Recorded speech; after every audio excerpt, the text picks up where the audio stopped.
Russell Westbrook, NBA MVP of fashion. I'm gonna say this closet is insane. And the bush? What? Men in Black, huh? Here for an upgrade? Frequently changing appearance. That's very common for aliens with something to hide. Y'all tripping. You know we can see you changing. Yeah. No, not me. Shapeshifting, that is a very useful skill for an alien. Or an agent. Good point. I'll make this look good. I've seen better. Who? Some guy. It was a long time ago. We welcome you to Athens, Georgia. A brief rain shower a few minutes ago, but sunny skies have moved in for Game 2 of this 3-game set between the Alabama Crimson Tide and number 7 Georgia Bulldogs here tonight on the SEC Network. As we take a look at last night's Game 1 summary, Georgia a 9-4 victory over the Crimson Tide, locking Georgia into the top 4 for the SEC tournament next week. Alabama still got some work to do here this evening. Caleb Frady, Jason Jacobs from Foley Field, and both these two teams still got a lot to play for. Georgia within shot of getting the most SEC wins ever in the regular season. Alabama just trying to get in the tournament. Yeah, and I think Alabama's fighting to get that one victory. Georgia playing a little bit easy now. Has got that 4th spot locked up.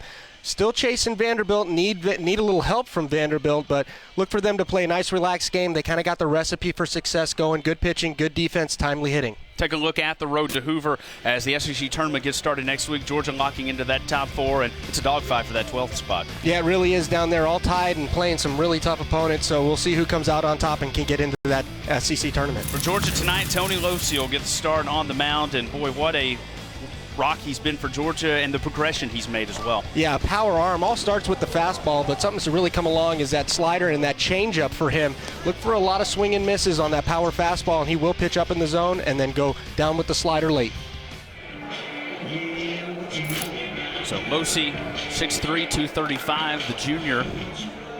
Talked with Chris Lakos just a few minutes ago and talked about early in the season he'd have some long innings. Has tightened that up the last 2. Yeah, he's really limited the walks. I think that's been his biggest thing, is venturing out of the zone too often. But you see there the power arm, 92, 96. Fastball, curveball, split finger, kind of split change, has a lot of action late. And I think more importantly than anything, and we talked about it a little bit last night when Chris came, is the confidence, his presence on the mound. I think he really kind of that feeds the rest of the team to be as confident as he is when he's out there. No lack of confidence with Tony Losey. Not at all. Alabama, 30-24 now on the season. Brent Auerbach, Morgan McCullough, and Tyler Gentry all due up here in the first inning for the Crimson Tide. 7-21 now in SEC play after the loss last night. And Alabama entered the night yesterday with that 12th spot, has now fallen to 13. Really needs to win a game here this weekend. It's going to play its way into the SEC tournament. Kentucky taking that 12th spot right now. All 3 teams, Kentucky, Alabama, South Carolina, lost last night. So with tiebreakers, common opponents, Kentucky's got it right now. But Auerbach will try to change that for the Tide here tonight. He's even on Losey, 1-1. Auerbach, that leadoff catcher spot again last night. We'll see a ton of catchers in the leadoff spot.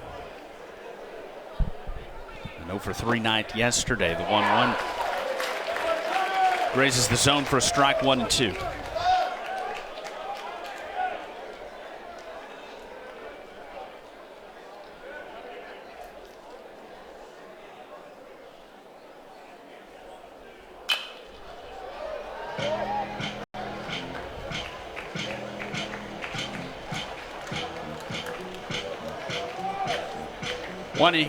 One and two here to the Alabama catcher. A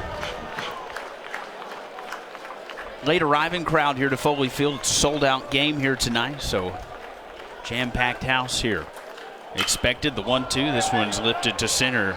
Maxwell retreating, then coming forward for the out. One away. Defensively for Georgia, Riley King, Tucker Maxwell, and Shane Rogers in that outfield. Shunk, Shepard, Talley, and Sullivan left to right on the Georgia infield. Shane Marshall, the catcher. And Tony Losey. And the fielding percentage, it's been Georgia's arms that have been the difference, but the defense really backing up those pitchers as well. I think it's made it very easy for those pitchers to attack the zone. I think Losey's finding the zone a lot more often and not shying away from contact, going for the strikeout because that defense behind him is so good.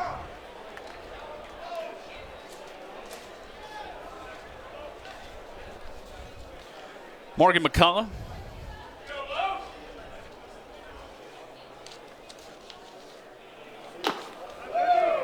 Even 1-1 here.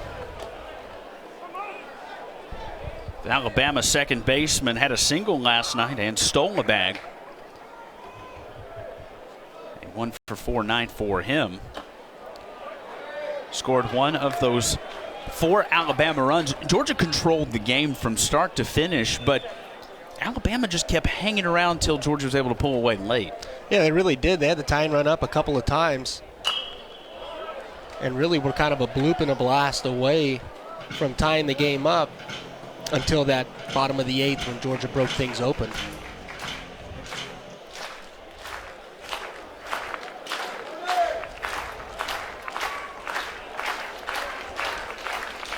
Fans getting into it here on the 2-2. That one just misses. It stays a little arm side. Good job by Marshall there, not moving his body too much. And Losi will lose him on the 3-2. Jeff Gosney is calling our balls and strikes tonight. Scott Kennedy is at first, Joseph Smith at second, and David Brown at third. Always tough in the first inning as a pitcher, kind of establishing that strike zone, finding out what the home plate zone is, the home plate umpire zone is. A couple of close pitches there missed. And for Losi, he's going to be a guy who pitches up in the zone quite a bit with that power fastball. It's just tough fastball to get on top of. So that last pitch there on the 3-2, a little bit up in the zone, didn't get the call, may have to make the adjustment.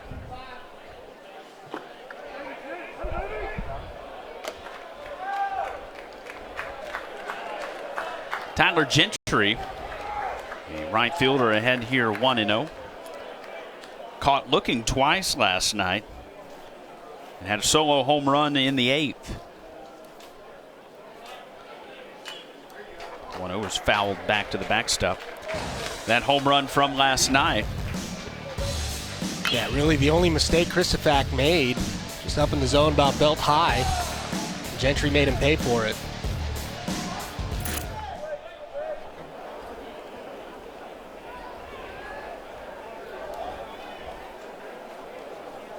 Christopher going 2 innings last night, late in relief.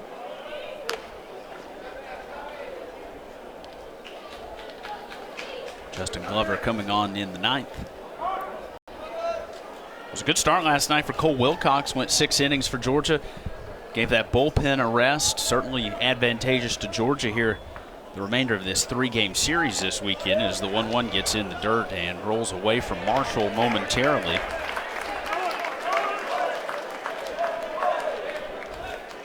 I think the impressive thing about Wilcox is that he didn't really feel like he had his best stuff last night. Was able to battle through. Didn't really find the slider on a consistent basis. Had it at times and was a little loose at other times, but did a really good job of giving 6 solid innings and just giving up the 3 runs. That one gets him on the shoulder. So Losi in a bit of a jam here in the first and second with 1 away. Yeah, this one just gets away from him. A breaking ball just comes out of his hand a little bit early.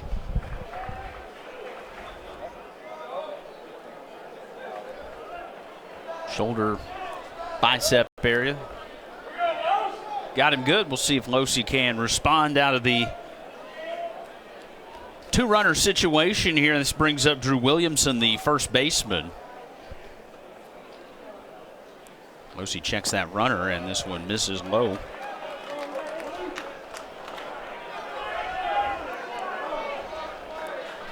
Williamson in the cleanup spot last night. An 0-for-4 night. A couple of flyouts, caught looking twice. He swung the bat pretty well, though. Squared a few pitches up. Had one of the hardest balls really hit off of Wilcox other than the home run.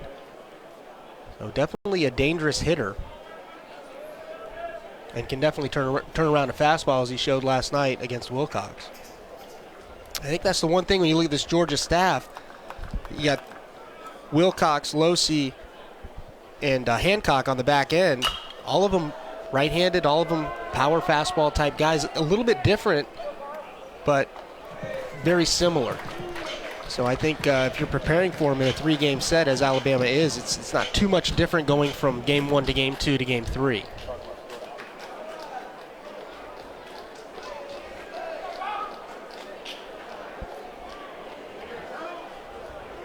With that said, still a tough rotation to deal with, Absolutely. one of the best in the country. 1-1. Just misses outside, 2-1.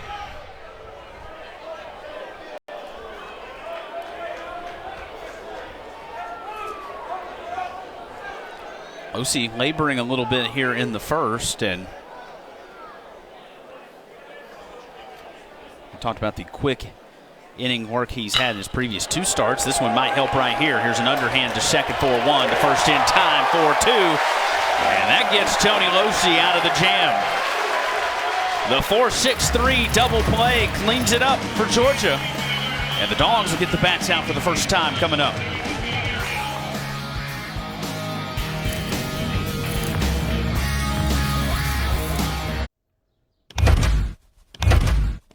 Extra power button. Extra power button. You're looking buff. May is Maytag month. Get great deals on powerful Maytag appliances right now. You know that expensive watch you always wanted? It only cost a fraction of the price to make. We thought that was crazy, so we made our own watch company. We created unique watch designs, launched online at fair prices, developed new styles, shipped to over 160 countries around the world, and created a community. Now, you don't have to overpay for a nice watch. Instead, join the movement. Shop now at mvmt.com. Brock Love on the mound for Alabama here tonight. 6'1", 210 junior from Gadsden, Alabama. Not quite the start Alabama was hoping for last night out of Ross, and Love can really mix some things up. Yeah, absolutely. He's a little bit different guy than Ross, 89, 91. Change eye levels, likes to pitch up and down. So he's going to try and change the hitter's eye levels, but look for some deeper counts. He'll nibble a little bit, and that could be a good thing and a bad thing. You talk about how many pitchers Alabama used last night, being 7. The guy that goes deep in counts can get that pitch count up, and that puts more stress on your bullpen. So might need to make the adjustment and look for some quick outs. Georgia offense put up 9 last night in the victory, and it'll be Tucker Maxwell, Riley King, and Aaron Shunk due up here in the first. And we talked about, if you want to call it a weak spot in Georgia's game, just the 8th best batting average in the SEC. But there's a lot of good batting averages, and not like they're swinging for nothing. Yeah, and if you break the lineup down, I mean, there's not one guy that's going to win you ball games. I think that could be kind of a benefit to you, that everybody kind of gets their chance, and when they do get their chance, make the most of it. They had a pinch hit last night and off the bench late in the game in the 8 slot, and Connor Tate able to get it done first pitch with a double. Making the most of getting his number called for sure.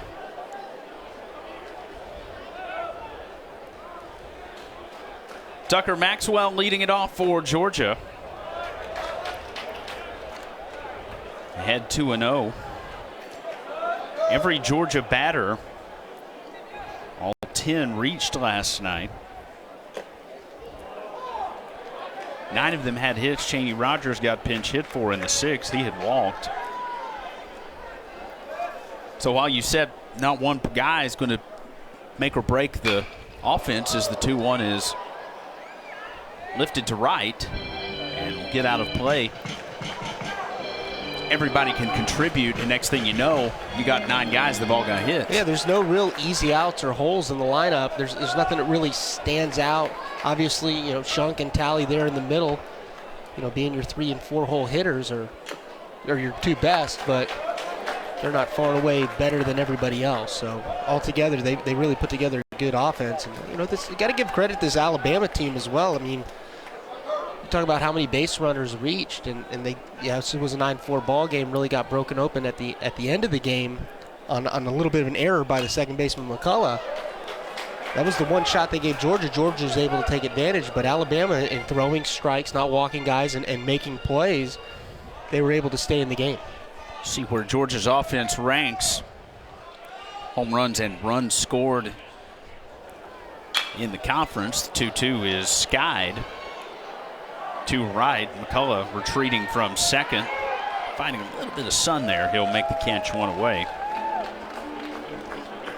Defensively for the Crimson Tide, Reeves, Joe Bro, and Tyler Gentry in the outfield.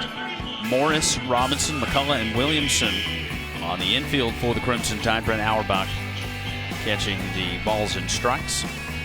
And a good fielding team, just like Georgia. Yeah, they play the game right. They do the fundamentals very well. But 2 errors last night. You mentioned the one a moment ago that Georgia was able to capitalize on.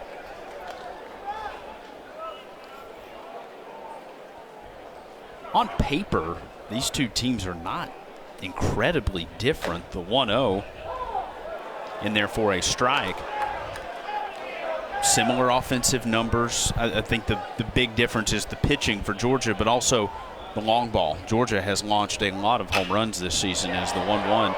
This one's sent to right. Retreating is Gentry on the warning track. He'll watch it in. And King retired on a noisy out there for 2 away. Yeah, Georgia with just a little bit, right there on runs per game, close in the batting average. You see the home runs, as you mentioned, and the biggest discrepancy there is the ERA.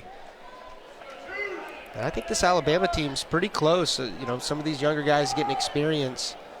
It reminds you a lot of what Georgia was 3 years ago when a lot of these juniors were freshmen. Aaron Shunk jumping on the first pitch. Morris will field it at third and get it to first for the out. A 1-2-3 inning for Brock Love for Alabama. Scoreless after 1. Maytag knows extra dirty clothes need extra cleaning power. That's why the power of the extra power button makes Maytag extra powerful. Wow, dirt doesn't stand a chance against this kind of power. Get a load of this. That laundry is stacked. Not bad, huh? May is Maytag month. Get great deals on powerful Maytag appliances right now. You know that expensive watch you always wanted? It only cost a fraction of the price to make. We thought that was crazy, so we made our own watch company. We created unique watch designs, launched online at fair prices, developed new styles, shipped to over 160 countries around the world, and created a community. Now, you don't have to overpay for a nice watch. Instead, join the movement. Shop now at mvmt.com. There's the Alabama skipper watching from the third base dugout. Brad Bohannon, second season. Talked with him yesterday, and getting that team coming along. Like you mentioned, still young, still putting the pieces together in that second season, but it's a scrappy team. The record, would tell you otherwise, but they really have fought hard. Yeah, I felt like last night there was no give up in the team. I mean, they're fighting for that 12th spot. Probably not going to get into a regional. Probably not going to, make it all the way and win the tournament. But nevertheless, they were fighting very hard, and there was a lot of emotion in that dugout in trying to get to Georgia and win that ball game. And I think that speaks a lot to a team that there's that much fight in them this late in the season.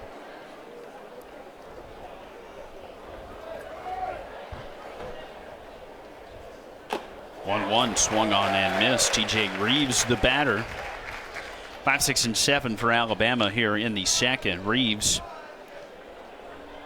3 walks last night, a stolen base. Fouls this one back.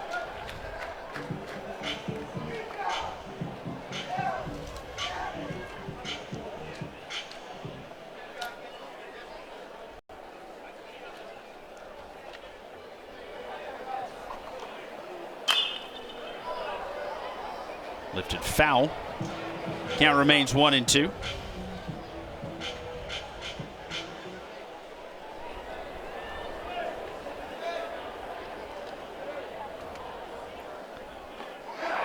Fishes after that one. And the strikeout, throw him out there at first. There was that good split finger there from Losey. Goes up in the zone, gets the chase, comes back with the split finger here, and you can see the bottom just fall out. A good job there by Marshall. Blocking that thing up and throwing it on to first for the out. Reeves retired. Here's Joe Bro.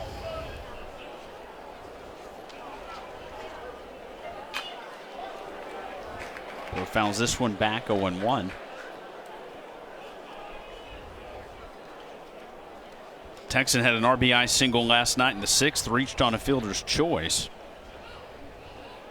The 0-1 is lined to left and will find its way into the outfield for a base hit.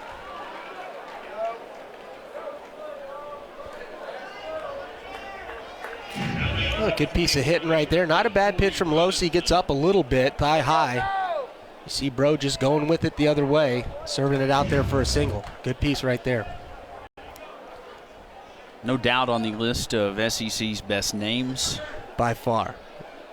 Alabama got a couple of strong representatives. Johnny Hawk. Johnny Hawk. I think that one takes the cake for me. I love that name. Mr. Hawk came in and pinch hit last night in the 9th. Bro, a senior, he's been through a lot with this Alabama team, and one of those anchors and a bright spot out of that upperclassman, a young squad, but he's really been a big leader for Alabama. Yeah, plays hard, very athletic out there in center field, and you see that nice easy stroke. The 0-1, this one through the hole and into right for a base hit. Bro stops at second, and Colby Robinson, the shortstop, aboard with the one-out single. And for the second straight inning, with one away, Losey's got runners at first and second. Yeah, I'm not sure how much the grass is still wet from that little bit of rain we got, but that ball looked to skip a little bit off the grass. Those infielders need to be aware of that. Been a sunny day all afternoon, and then a cloud just popped up, dumped rain for about 10-15 minutes. Not enough to cover the infield, but enough to certainly get it wet. So here's Tyler Ross, who was the starting pitcher last night for Alabama, and you see him in the lineup as a batter in the DH spot tonight, and you think maybe that'll change, but he's been a pretty good batter here for the Crimson Tide. He got 52 at-bats on the season there, so.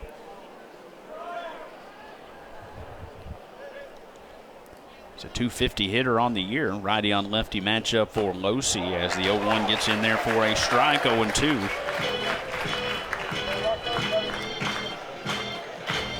He's a .345 hitter over his last 10.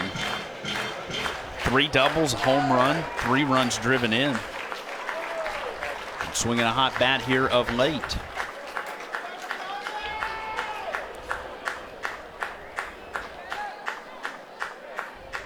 The 0-2. Caught him looking for a called strike 3. Ross retired on 3 straight pitches. Yeah, great job here by Losey, just kind of repeating the same pitch that he threw for strike 2, maybe going a click further outside, gets the call right there, and now he's established a bit of a strike zone, and I think Jeff Gosney's gotten in a little bit of a rhythm of calling those strikes.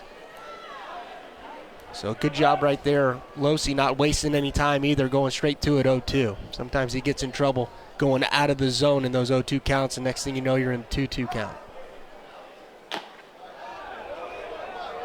One just misses to Kobe Morris, the third baseman. Morris, a native Canadian, a .145 hitter on the season. Had the solo home run last night in the 5th inning. Also sacrificed.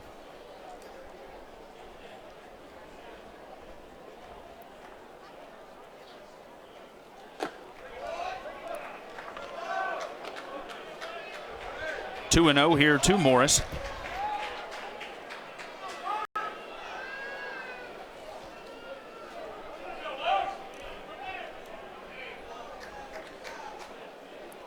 just 1 for 19 entering the weekend. So that home run last night certainly had to feel good to get the bat going in the right direction. 2-0 fouled back, 2-1. We go back to last night. Yeah, Wilcox just hung that slider a little bit. That's a pitch you don't want to leave over the middle up in the zone. They go a long way, and Kobe Morris made him pay for it.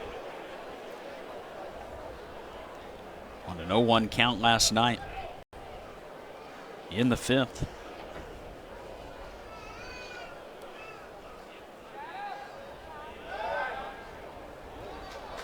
Alabama runners retreating back to the bag.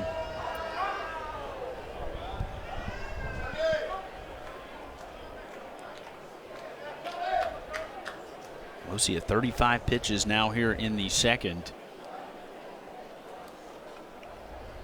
Top of the lineup due up here for Alabama.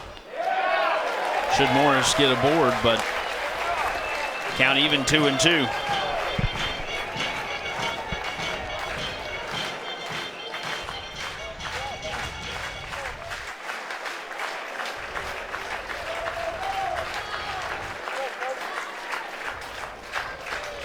Two on, two out. And a 2-2 count to Kobe Morris. This one sent to left. Coming on is King, and he'll track it down for the out. Alabama's threatened in the first 2 innings, but nothing to it. 4, 5, and 6 due up for Georgia in the 2nd. Maytag knows extra dirty clothes need extra cleaning power. That's why the power of the extra power button makes Maytag extra powerful.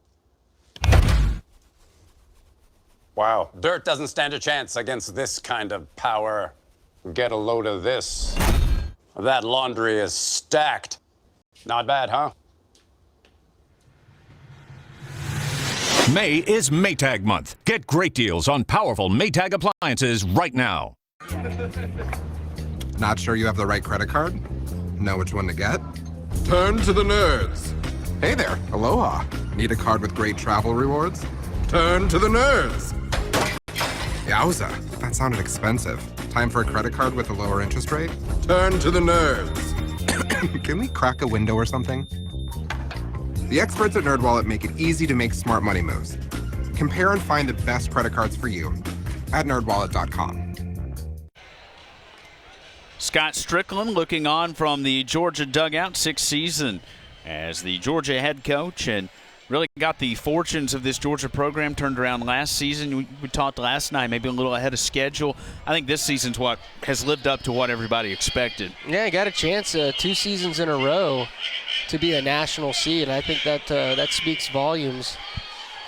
Got to 40 wins, regular season wins this year, and I think that's huge. And coming off of last year, losing some offense, they picked right back up where they left off, and that pitching staff is just outstanding. The Arms have carried this Georgia team. It's a very young team, ton of freshmen, ton of juniors, so a great balance of experience and youth. Yeah, and you know, some of the injuries they've had this year and the guys that have been able to fill in have gotten a lot of experience. You think about Randon Jernigan and Cheney Rogers, 2 guys that have really pitched in and gotten a lot of at-bats here early on in their career. See the roster breakdown. It's a young team. And yeah, Georgia's been incredibly beat up. It's been amazing to see the depth that this Georgia team's got, that you've had crucial pieces of this team get hurt and miss some significant pieces of playing time, haven't missed a beat. They've done a great job. I mean, that infield's rock solid. I think probably one of the best defensive infields you're going to find in the nation. Sullivan at first is outstanding. Talley has really improved his defense with some range. This one is through for a base hit. L.J. Talley, the leadoff hitter, is aboard as he sends the 1-2 to center. And that'll bring up designated hitter John Cable.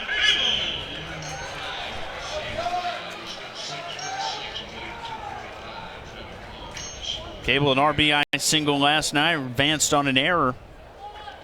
Reached on an error as well. Involved in both of those Alabama miscues in the field last night. We'll see if he can move Tally around here as looks at one for a ball.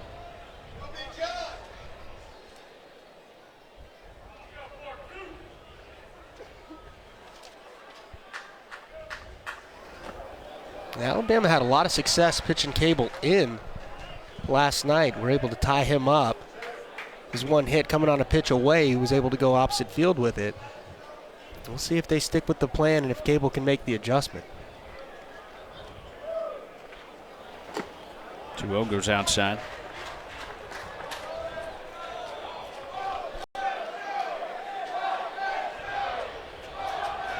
Georgia crowd chanting, "Walk that dog."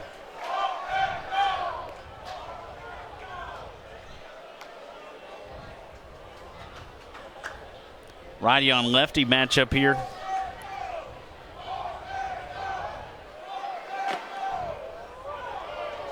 .3-0 in there for a strike.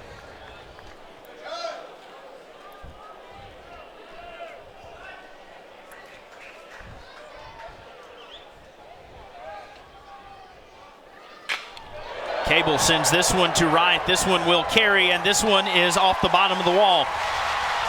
Tally is waved around at third. He'll go home. The throw is not in time, and L.J. Tally slides in to give Georgia a 1-0 lead.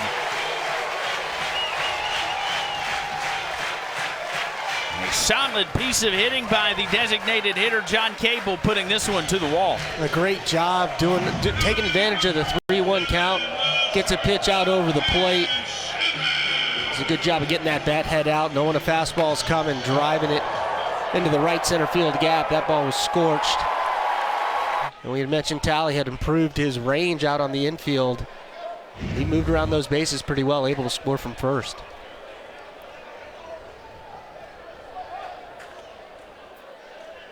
It's an RBI double for John Cable. Tally will come around after the leadoff single to score. Georgia struck first last night in the second inning. Alabama answered right back in the third, so we'll see if Georgia can move Cable around there at second, still in scoring position, still no one out. As Cam Shepard turns on this one. And go back to last night, and Shepard. Two-strike pitch up at his eyes there, trying to get him to chase. And somehow Shepard was able to get on top of that and drive it out of the yard. The pitch has given him trouble this season, that high fastball, but he's made the adjustment. That's a tough pitch to get on top of, and he did a great job in that at-bat. 0-2, this one a roller to second. McCullough to Williamson. And that's just good baseball right there. The runner at second base, putting the ball on the ground to the right side to make sure he gets over. And now Sullivan can score him without getting a hit.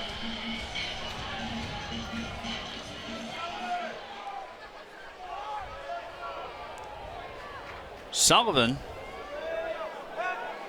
2 singles and a double last night. He walked as well. Came around to score once. The junior from Sandy Springs, righty on lefty matchup here for Brock Love. It was kind of a quiet 3-for-5 night for him, with Shepard cleaning up the base runners in front of him. But starting to see the ball really well is Patrick Sullivan. He put some good swings on it. Comes in here hitting .262 on the year. Little bloop here that will just leave the infield, and Robinson will retreat from the 6th spot and corral it in. There's 2 away. Yeah, kind of an empty at bat right there out of Sullivan. All you got to do is put it on the ground in the middle of the infield. They're conceding the run.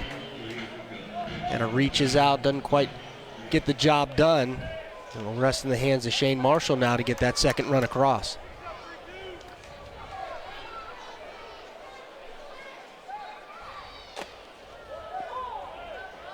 Marshall looks at a strike.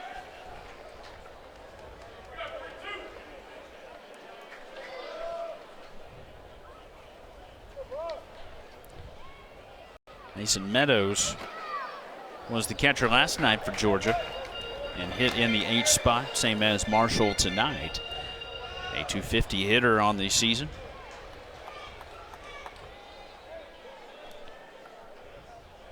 He slugs .375,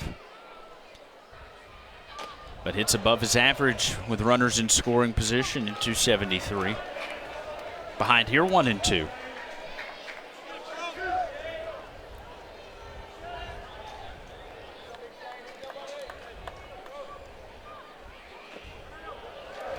He can certainly hit the ball really hard. First 5 hits of his career, 2 doubles and a home run, drove in 5.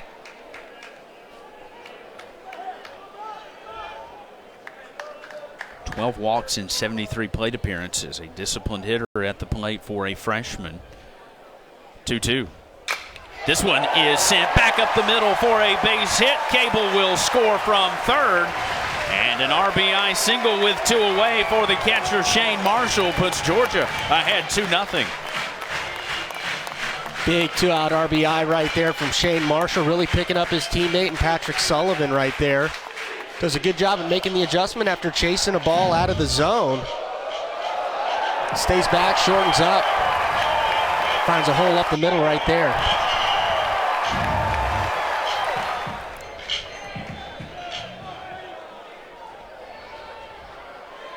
Georgia with 4 2-out RBIs in this series here through a game and 2 innings. Chaney Rogers, the only Georgia hitter that didn't get a hit last night. He walked and struck out before being pinch hit for in the 6th.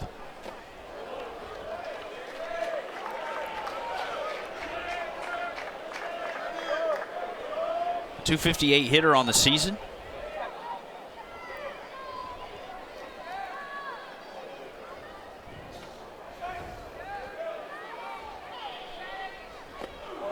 Swings and misses at that one, which will strand Marshall at first. But Georgia puts 2 on the board here in the second. It's 2-0 Dogs after 2. The hottest sneakers. Impossible to get. Until now. Every pair. Every grail. Always available. Always authentic. Never sold out. Millions know. Now you do too. StockX. Now you know. Visit StockX.com today. Not sure you have the right credit card? Know which one to get? Turn to the nerds. Hey there, aloha. Need a card with great travel rewards? Turn to the nerds. Yowza, that sounded expensive. Time for a credit card with a lower interest rate? Turn to the nerds. Can we crack a window or something? The experts at NerdWallet make it easy to make smart money moves. Compare and find the best credit cards for you at nerdwallet.com.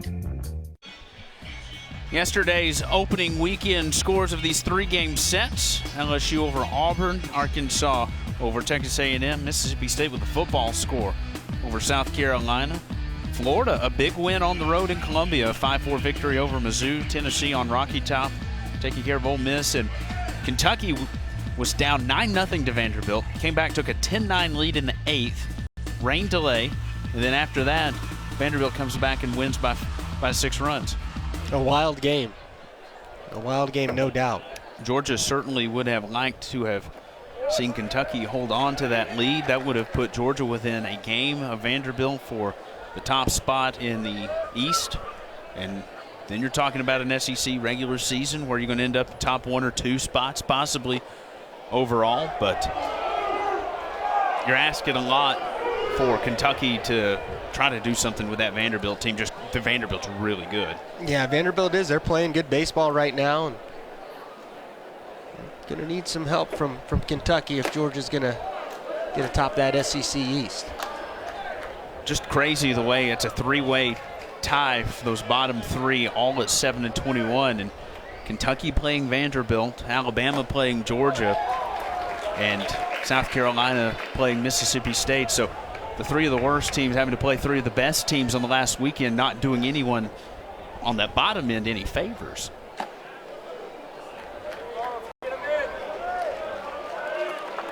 But Auerbach will get things started in the third with a leadoff walk. Second walk of the day for Losey. That brings up Morgan McCullough. And honestly, you're in a position that if any three of those teams wins a game, that may be enough to lock in that 12th spot in for Hoover. Yeah, and I think it's going to be tough for Vanderbilt to sweep with Zach Thompson having to go for Kentucky. I think he gives them a chance, so maybe some hope yet for Georgia. I believe Zach's going game 3. So if they can pull it off tonight, Georgia may get the help they need if they can hold off Alabama and get a win here.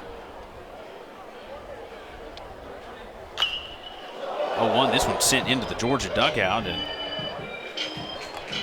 like it almost got Coach Strickland.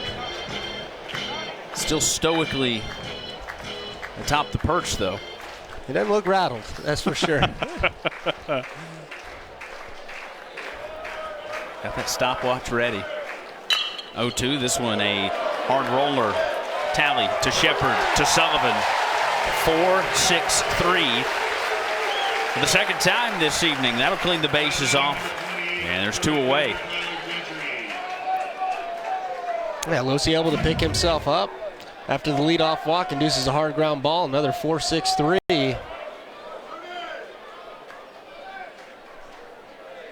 And, we mentioned the recipe for success of Georgia is good pitching, good defense, and timely hitting. This ball is sent to left. And King will watch that one sail into the parking lot. And just like last night, Georgia scoring in the bottom of the second. Alabama answers back in the third. Tyler Gentry, his 13th of the season. And Alabama cuts the Georgia lead in half. Great piece of hitting there. Absolutely, and you think about the double play kind of taking the wind out of your sails. Well, Gentry jumps on the first pitch here. Talk about Losey going up in the zone. That one migrates back over to the middle of the plate, and Gentry was ready for it. Able to turn around that mid-90s fastball that's made its way back onto the field. Some of those tailgate folks that hang out there in the parking lots, they did that last night as well. Not happy to have those souvenirs coming out there off the bats of this Alabama team. For Gentry, 2 straight days with a home run now. This ball solidly hit out to right. Rogers will field it, and back-to-back hits surrendered here by Tony Losey as Williamson gets aboard with 2 away. Yeah, both guys going after the first pitch, staying aggressive here against Losey. He might want to venture out of the zone with a fastball like just off the plate, or maybe chase a breaking ball down, because Gentry jumped on that first fastball there, and Williamson then takes advantage of the first pitch slider. So might be a good idea to maybe go to the corner there early on, take the aggression away.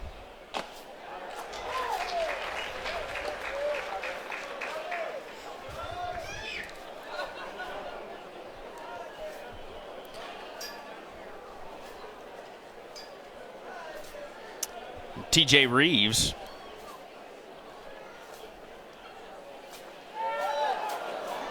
This ball gets away from Marshall. And Williamson goes into second.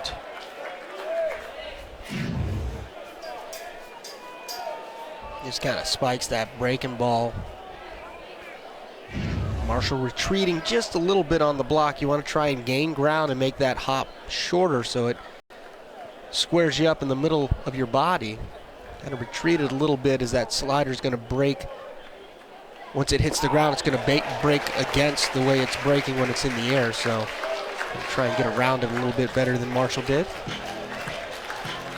I think went south on Reeves. He went to a knee to try to dig that thing out. Yeah, that's what Losey was trying to do with the previous pitch, just left it a little bit too short.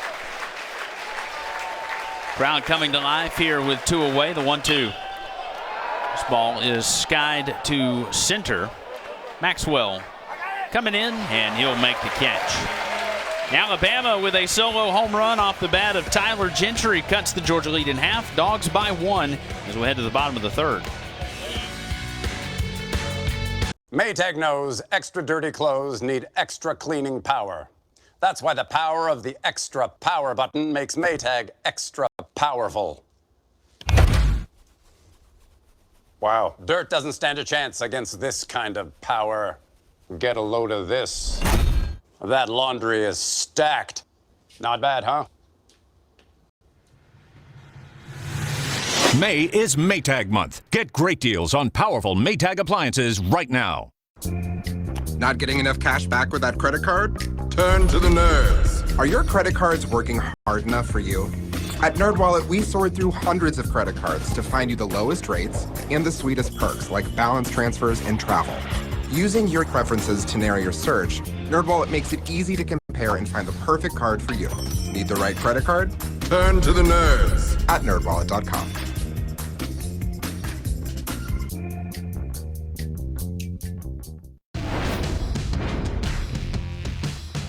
Bro goes back, dives, and he makes a catch.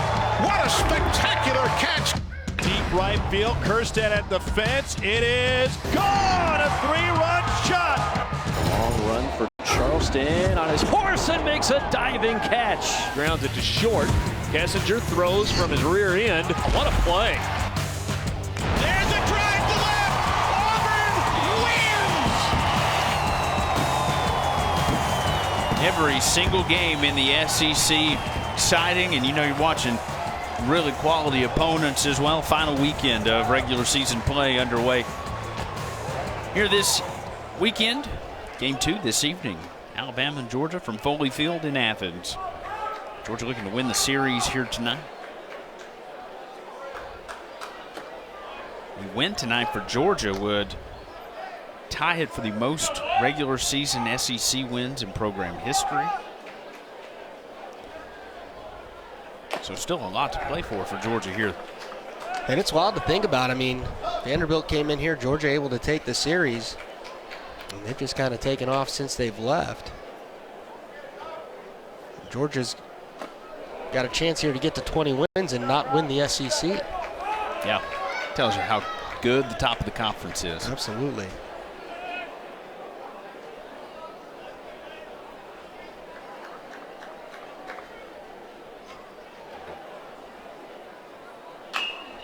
Is grounded foul, and Georgia 8th in batting average in the conference. To think that they're one of the 4 best teams in the conference and they're just the 8th best hitting team.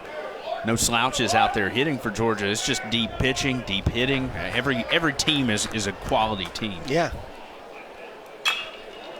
2-2 is sent to left on the run and reaching over, nearly getting a hold of that thing is TJ Reeves from left. Stuck that glove out into the Alabama bullpen and just barely out of his reach. Yeah, great effort right here. Long way to go. He just ran into that fence before he could get airborne off his feet. I think if he can get his waist up on that top railing there, I think he gets that, makes that catch.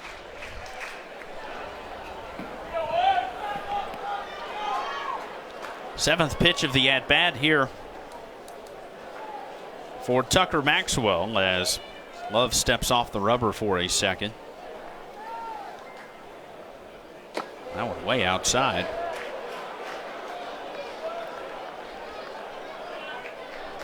It was Chaney Rogers who led, I think it was the 4th inning off with a 9-pitch at bat last night, and that got Georgia going. 3rd inning he walked. It was the 3rd inning, okay. So that was a 3-run inning for Georgia. So Tucker Maxwell having a long at bat right there, setting the table there for Riley King. Be the 2nd straight inning that the leadoff hitter's gotten aboard for Georgia. It was good luck in the 2nd. Talley singled in. Maxwell with the walk here, top of the order for Georgia. 2-hitter now. And Riley King.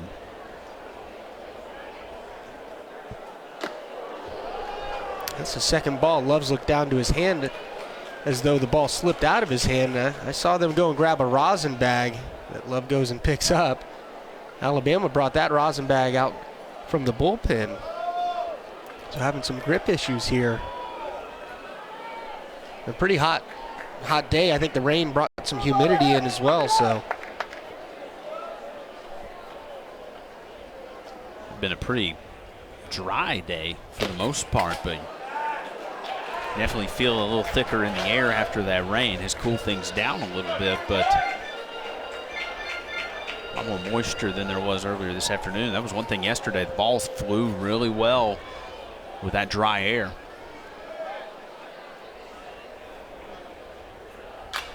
This one fouled back. Nice healthy hack there from Riley King. He had that long fly out to right field in his first at bat.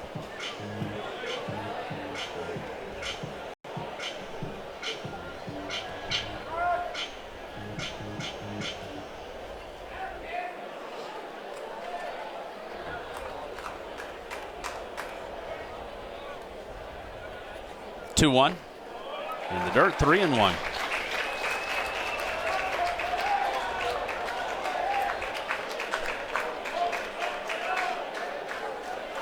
It was the third inning last night that things started to go south for Alabama's starting pitcher, Tyler Ross.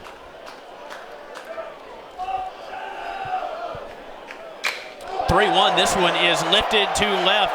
That ball is gone. Riley King, his 8th of the season. And Georgia clears the bases with that 2-out shot. It's 4-1.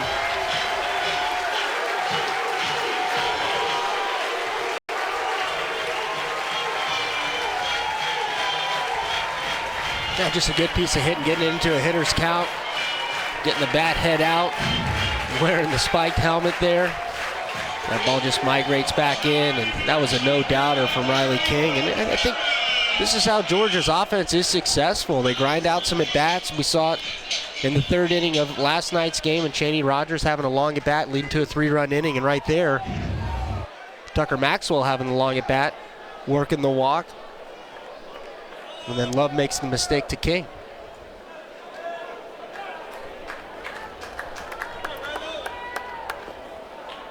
That one in the dirt to Aaron Shunk. It bounces away from Auerbach.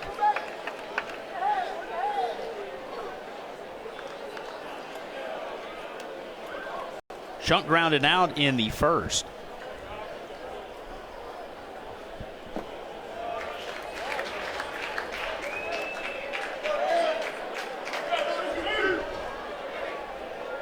Alabama hasn't sent anyone to the bullpen here, but I think that may be about to change as a visit on the mound is coming, and indeed Alabama's got gray shirts sprinting to the dugout, out of the dugout. I think Love's having trouble drying that hand off. He keeps kind of fiddling with it, rubbing it on his pants there.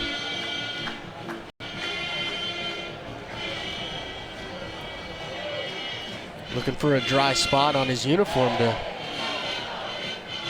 get that sweat off of his hand.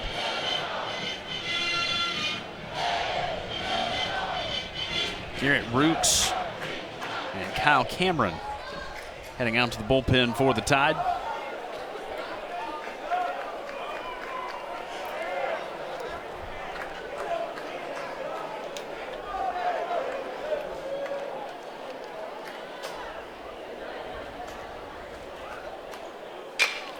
The 2-0 is driven to center. Bro will track it down for the out.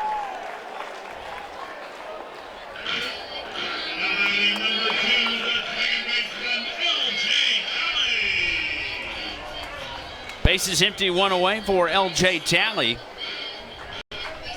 Got the offense going for Georgia in the second. He had a leadoff single that he would eventually come around to score on.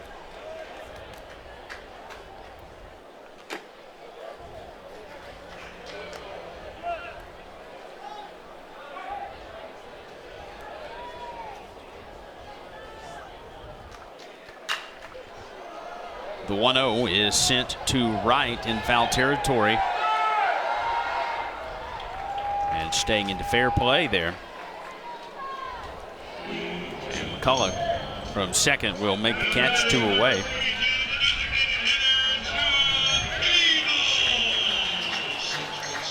And here's John Cable again. The RBI double in the second drove in L.J. Talley from first.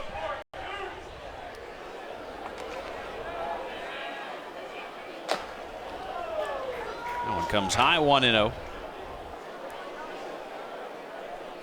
Love's just having a tough time getting into a pitcher's count, falling behind. Georgia's really getting into good hitters' counts and getting that bat head out. They've driven some balls this inning. Talley just missed that last one.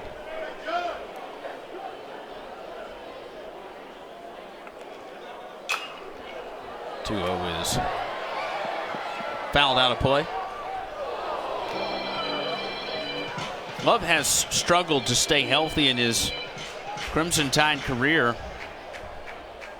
Played in 6 games his sophomore season before having an arm injury that required surgery and got a medical red shirt at the end of the 2017 season. This one a liner over the head of Williamson at first.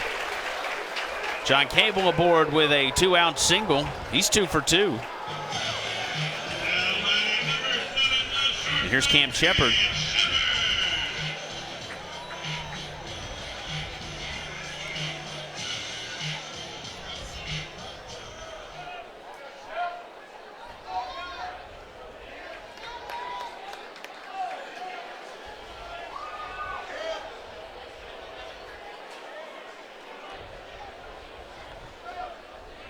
He was a redshirt sophomore a year ago. And his junior campaign this year for the Tide.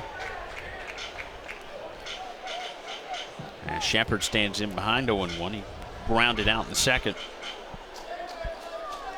Talented pitcher, #1 player in the state of Alabama coming out of high school. As the 0-1 is lifted to left. And Bro will field it. And that'll do it for Georgia in the third. Tucker Maxwell will walk, and Riley King will drive him in. A 2-run home run for the Georgia left fielder. Makes it 4-1 Dogs.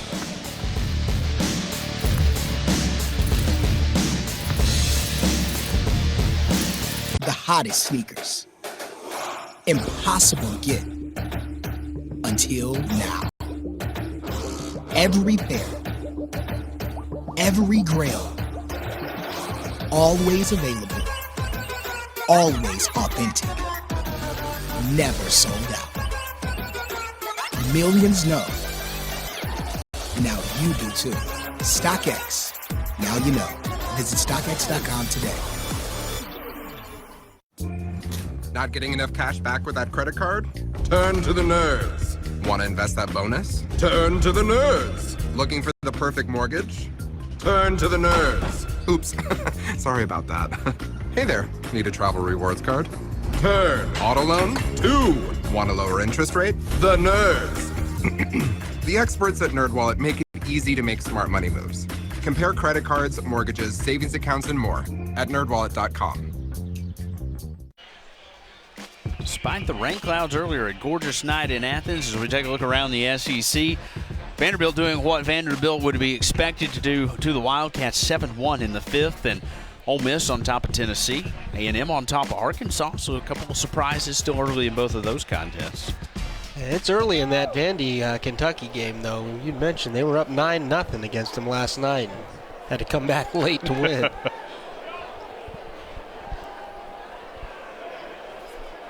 Yeah, 9-0. Trailing 10-9 in the 8th. And held on to win 16-10. If you like offense. Wild game. And of course, Mississippi State beating South Carolina at Starkville 24-7. Whew. Joe Bro leading it off.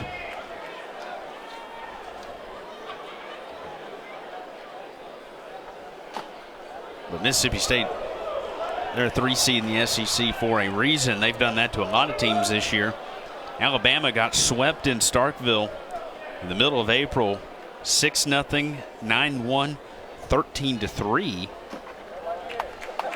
3-1 puts Bro aboard. And Georgia Didn't fare a whole lot better in late April. 19-3, 9-3, and dropped a 6-5 contest on Sunday. It's easy to go to Starkville and get clobbered. They got some bats. Losey issuing his third walk of the day. And that'll bring up Colby Robinson.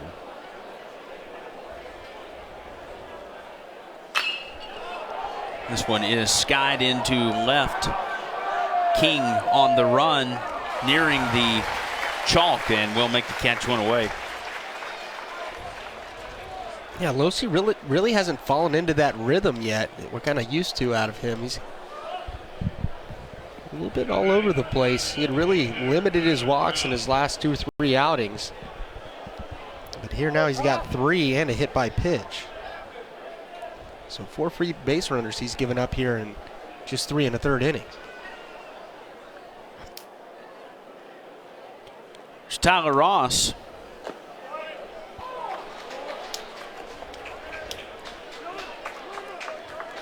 Ross, the designated hitter, caught looking in the second.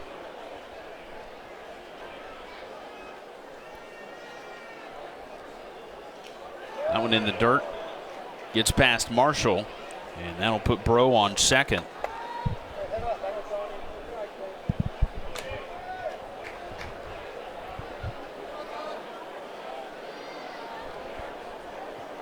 Ross's line, 245 now on the season.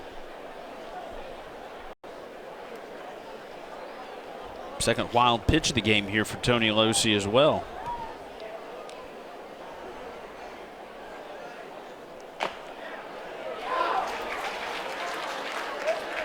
Not the sharpest outing for Losey, but still effective. Yeah, he's making the pitches when he needs to. Got a couple of double play balls, really helped out too.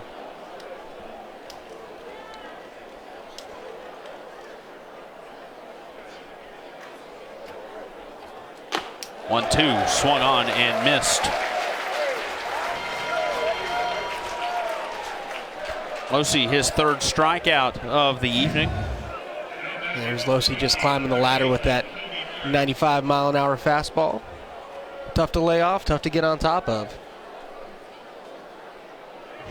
We'll see if that gets him in a little bit of a rhythm, as he looks a little uncomfortable out there on the mound as well. We saw Love kind of fidgeting around, and I don't think Losey's looked very comfortable there either. You mentioned the 2 wild pitches.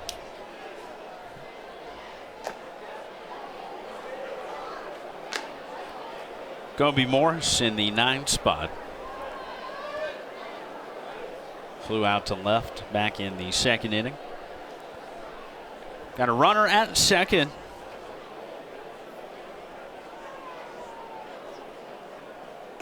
Joe Bro taking his lead there at the bag.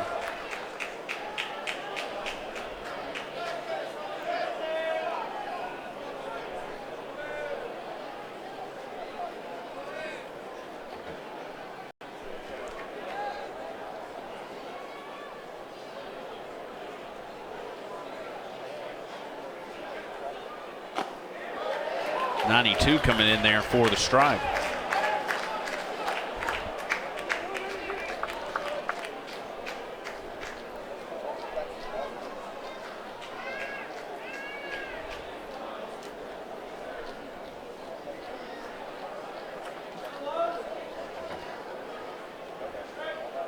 Losey from the letters. This one fouled.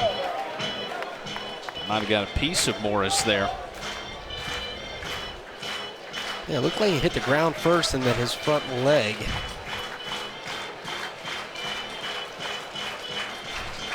Jeff Gosney gonna give him a second.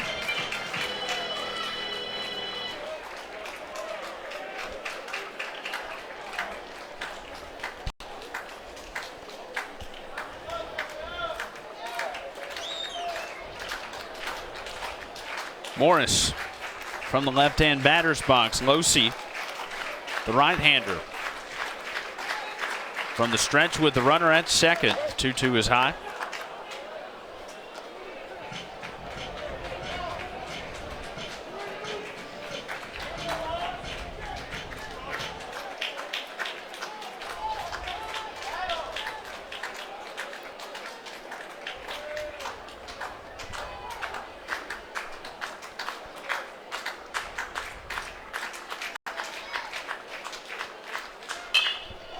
Popped up.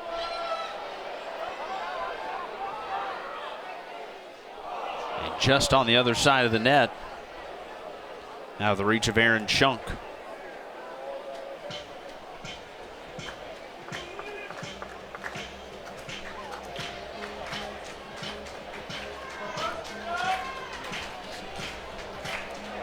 Six pitches here in this at bat for Morris. Working low C deep here. He's thrown 67 here in the fourth.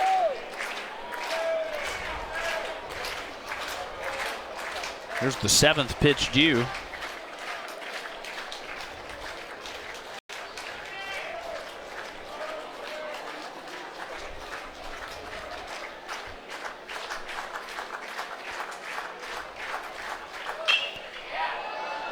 This one to right. On the run is Rogers.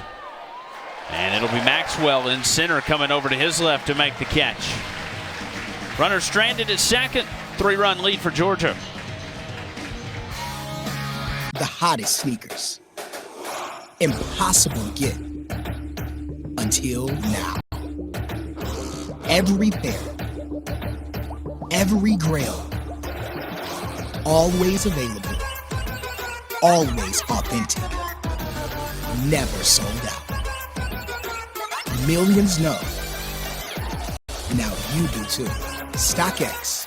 Now you know. Visit StockX.com today. Not getting enough cash back with that credit card? Turn to the nerds. Are your credit cards working hard enough for you?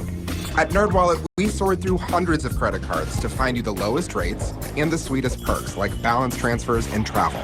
Using your preferences to narrow your search, NerdWallet makes it easy to compare and find the perfect card for you. Need the right credit card? Turn to the nerds. At NerdWallet.com.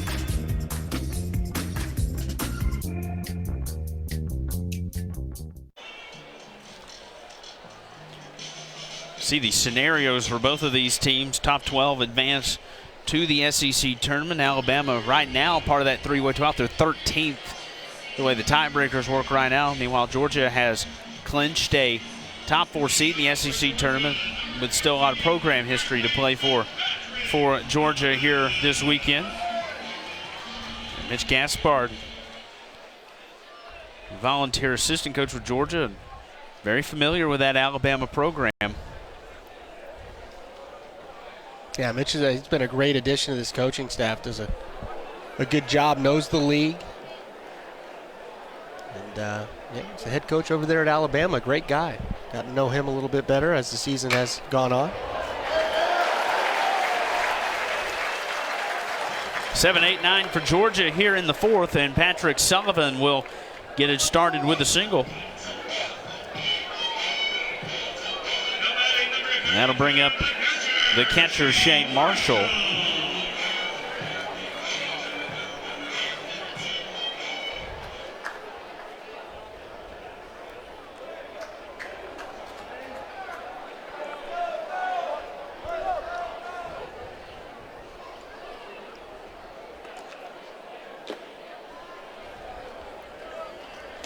Marshall had an RBI single in the second.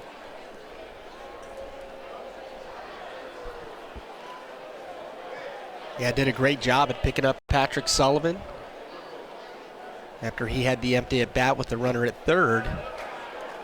Marshall able to get the 2-out RBI.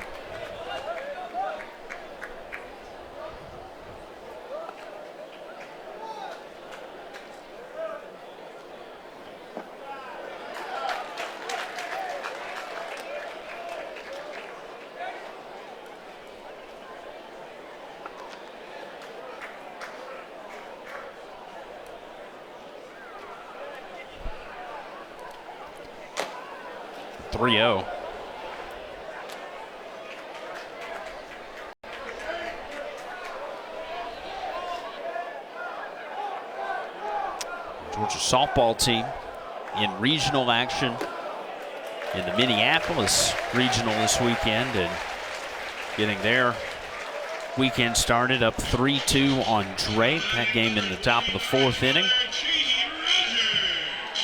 Georgia the 2 seed in that regional.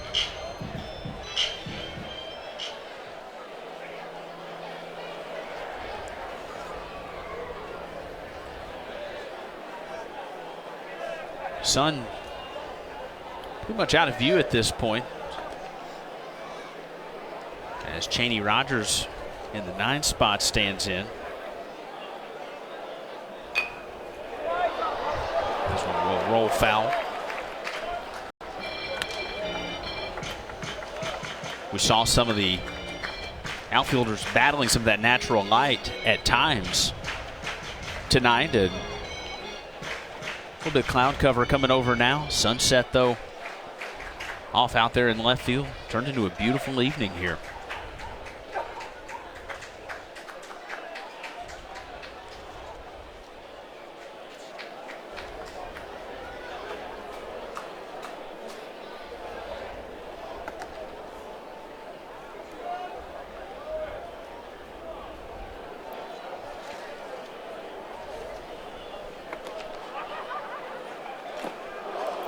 One. Swung on and missed. Rogers pulling back there, seeing Williamson kind of creep in from first base there. Going for the slash. Good pitch by Love, though, to keep him off balance. A lot of times you figure you're going to get fed a fastball when you show bunt. 0-2. Swung on and missed there by Rogers. He is retired on strikes. It's the second time he's gone down on strikes on that big curveball there from Love. A good pitch. Rogers unable to hold up.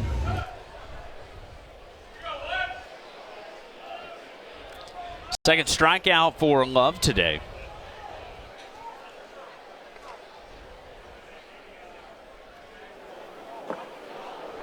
Tucker Maxwell. Big cut at that one, comes up empty.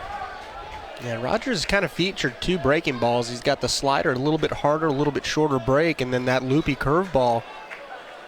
It's a little bit slower. Rogers and now Maxwell having trouble waiting back on it. Messing with the timing a little bit. As the 0-1. In the dirt, 1-1.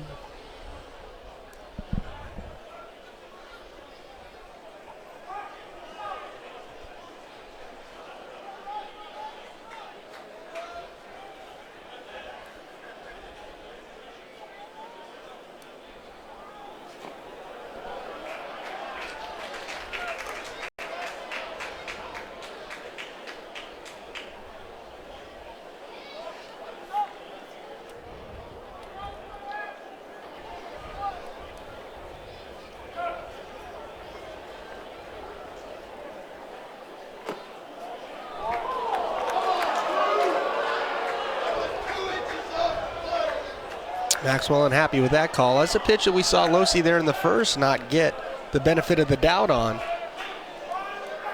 Mentioned that high strike hadn't really been called by Jeff Gosney to that point. Maxwell finds himself now in a 2-strike count.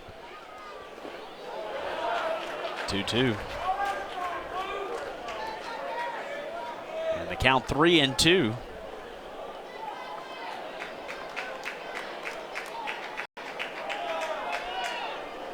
Full count for Maxwell. He saw one back in the third. He walked.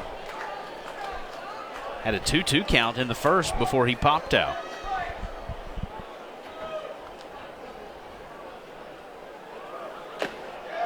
Brings him up on strikes, and Maxwell disagreeing with the interpretation there by our home plate umpire, Jeff Gosney. Well, I think he's got a case. Again, pitch up in the zone, that's a breaking ball. And Auerbach caught just about the same spot as the fastball. And I think the big beef is just both ways with that call. If you're going to call the high strike for Love, then you should be giving the high strike to Losi, which we'll see if Gosney makes the adjustment. I believe he might be issuing a warning there to Coach Strickland for arguing balls and strikes. They had a little conversation there for a moment, and I think that's Strickland's argument is can't get it both ways. Just consistency is what you're looking for, and here now in the bottom of the fourth inning, the strike zone's kind of been established, and then it's kind of just changed there in 2 pitches in that at bat. And a pitch that was being called a ball is now turned into a strike, so that's a tough adjustment for these hitters. So first and second now with 2 away. And Strickland got hot last night as the officials missed a balk by Alabama that he was real upset with. Yeah, it was a big moment in the game, a tight ball game. At that point, I believe it was a 1-run ball game. Georgia, runners at second and third. Pretty obvious balk. It just was just missed. So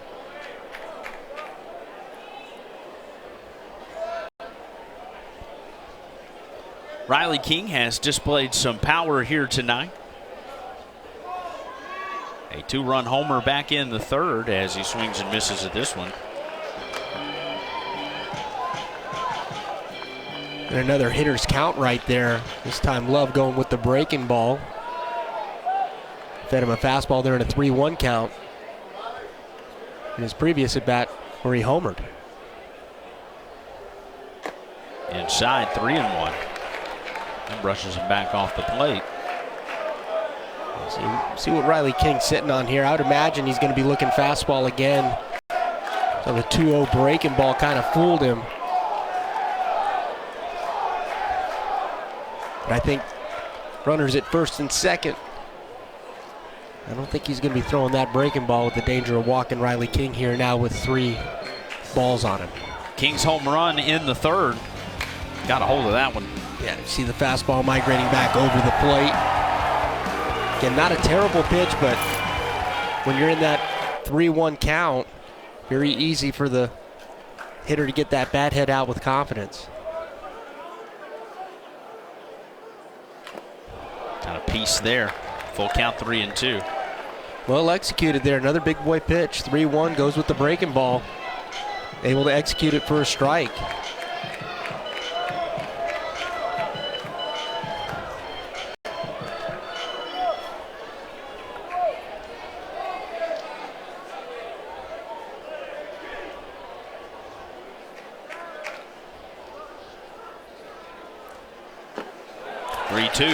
King will lay off. And the bases are loaded with Bulldogs. Sullivan to third, Marshall to second. And now Riley King at first for Aaron Shunk. RBI double and an RBI single last night. And a visit on the mound coming.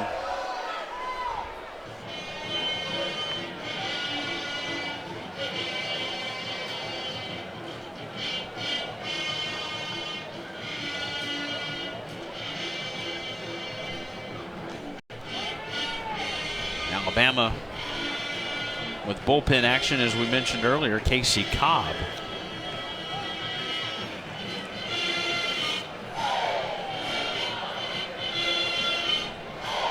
And we are going to have a pitching change here in Athens. We will pause in Foley Field. Bases loaded, 2 away in the fourth. Georgia by 3. The hottest sneakers. Impossible to get. Until now.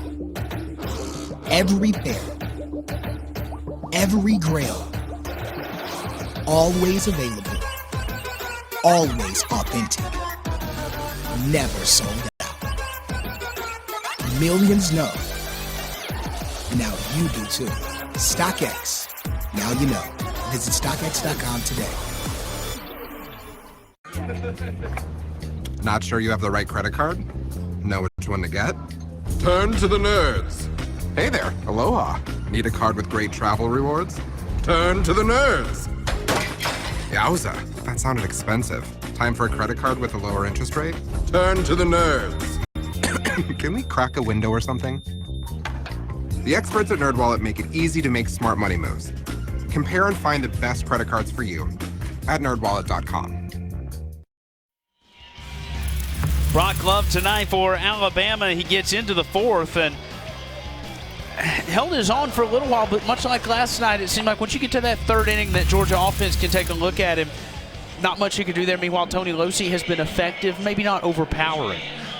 Yeah, I'd say both pitchers haven't really looked terribly like they've been in a rhythm out there yet. Losey's just been able to find his way, wiggle his way out of some jams. Love just having trouble getting into a pitcher's count, was really behind a lot of 2-0, 3-1 counts, and George was able to drive some balls into the gap. See Losey there with the 3 walks and the 3 strikeouts. Just the 1 run across, though, has benefited from a couple of double plays and just made the right pitch at the right time. There is Brock Love in the dugout. Meanwhile, for Alabama, it's Casey Cobb. 5'10" junior from Hamilton, Georgia. Chattahoochee Valley Community College, a Harris County High School graduate. Probably playing in front of some family and friends here tonight.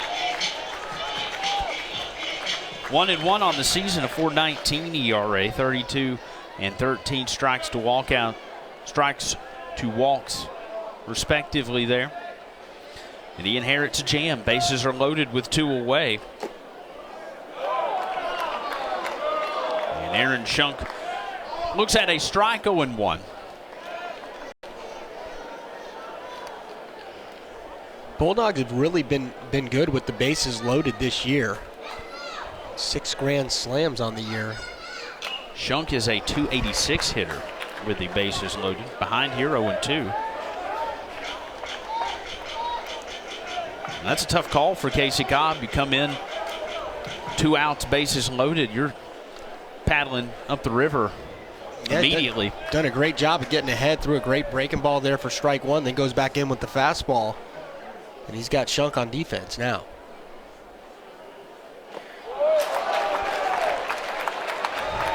And Shunk down on strikes, so the river easy to navigate that time for Casey Cobb as he'll leave the bases loaded. Georgia's still up by 3 here as we head to the 5th. The hottest sneakers. Impossible to get until now. Every pair, every grail, always available, always authentic, never sold out. Millions know. Now you do too. StockX. Now you know. Visit StockX.com today. Not getting enough cash back with that credit card? Turn to the nerds. Are your credit cards working hard enough for you? At NerdWallet, we sort through hundreds of credit cards to find you the lowest rates and the sweetest perks like balance transfers and travel. Using your preferences to narrow your search, NerdWallet makes it easy to compare and find the perfect card for you. Need the right credit card? Turn to the nerds. At NerdWallet.com.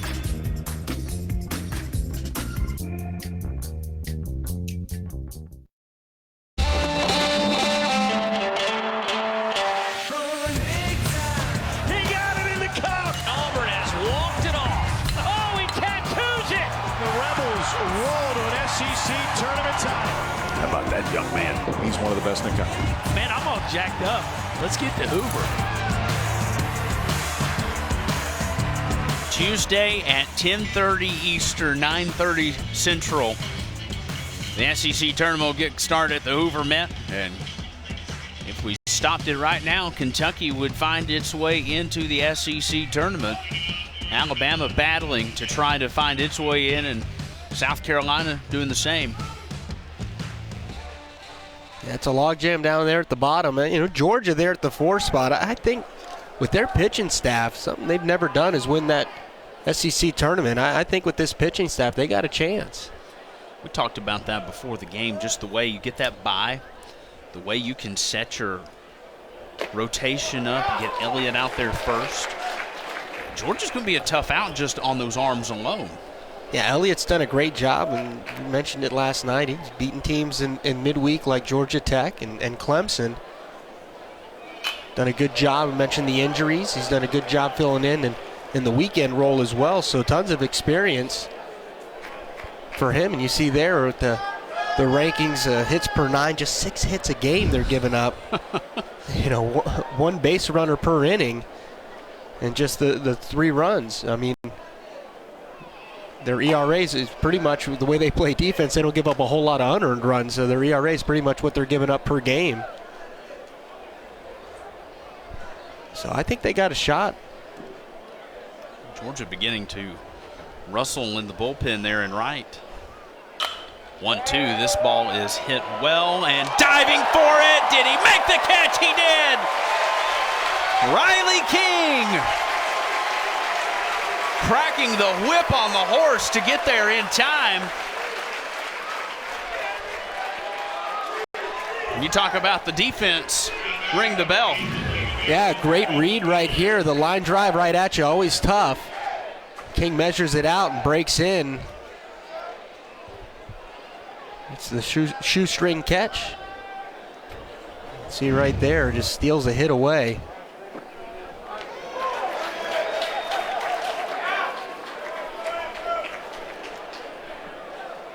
Riley King there in left. You got to collect yourself and settle back down. I definitely like the way that young man plays.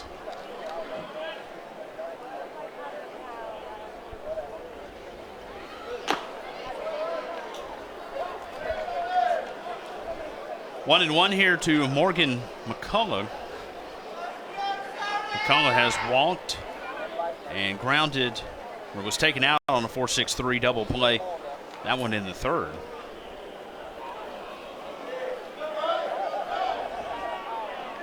No for one product for him today. As we mentioned, he had a single last night.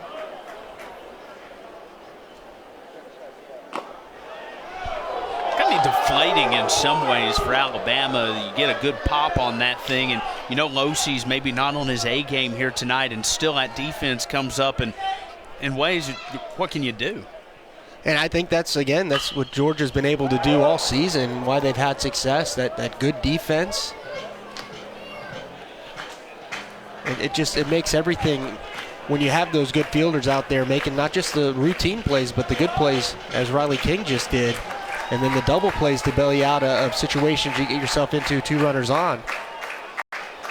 Really takes the pressure off you as a pitcher. And then again, you just need a couple of timely hits, and that's the ball game when you're only giving up 3 runs a game. You can get that in 1 inning with a couple of good at-bats, as we've seen Georgia do.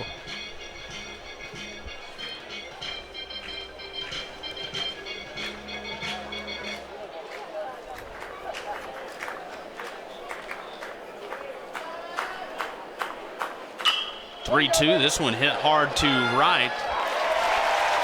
Rogers will watch it in. 2 away.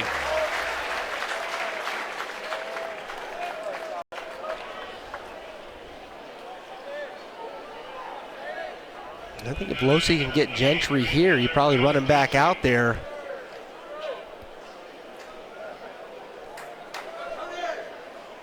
For the 6th inning, you set yourself up real nice to get to Shunk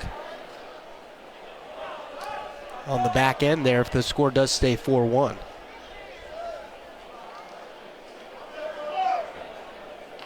There's Shunk at third. He'll come in and close for Georgia. 1-0 gets away from Marshall. 2-0. Tyler Gentry hit into a double play. Reached after, was caught up in the double play. He was hit by a pitch to get aboard. And then jumping on the first pitch he saw in the third for a solo home run. He represents the only run here for Alabama. Bama with the run, 1 run on 4 hits. Tide has stranded 5. And Gentry will walk on 4 straight. Georgia's got 4 runs on 6 hits and has also stranded 5. Neither team committing an error here so far tonight. Alabama had 2 yesterday. We talked last night. Leadoff walks and 2 out walks. That's right, and I think Williamson's swinging a pretty good bat right now. Had the sharp single in his last at bat. Jumping on the first pitch in that at bat as well. He hit into that 4-6-3 double play in the first. That took out Gentry. And then a strong single in the third.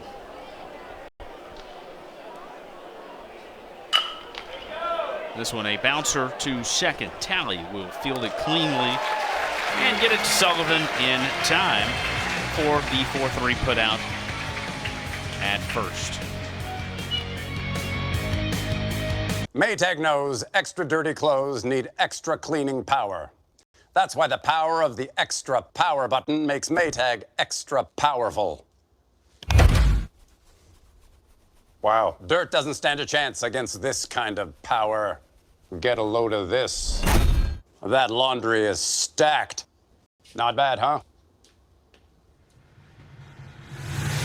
May is Maytag month. Get great deals on powerful Maytag appliances right now. Not getting enough cash back with that credit card? Turn to the nerds. Are your credit cards working hard enough for you? At NerdWallet, we sort through hundreds of credit cards to find you the lowest rates and the sweetest perks like balance transfers and travel. Using your preferences to narrow your search, NerdWallet makes it easy to compare and find the perfect card for you. Need the right credit card?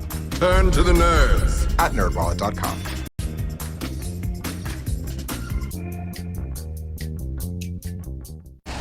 It's a 4-1 game here in Athens, and how we got to this point, LJ Talley singled, and then John Cable, an RBI double would drive in Talley.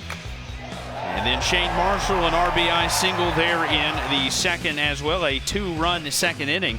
We go to the third, and just like last night, Alabama answering back. Tyler Gentry, a solo home run jumping on the first pitch he saw. And then Riley King in the bottom of the third, a 2-run home run after Tucker Maxwell walked. And it puts us at 4-1 here as we head to the bottom of the fifth. Losey has went 5, given up 4 hits. Brock Love going just 3 2/3 tonight, 6 hits, giving up 4 earned runs. John Cable swinging a big bat tonight for Georgia.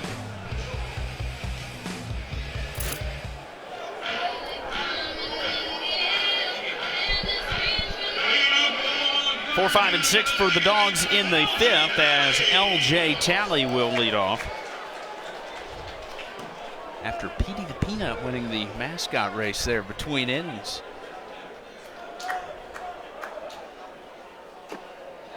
Dollar Peanuts now fully filled. Wonder if they'll run some up for us.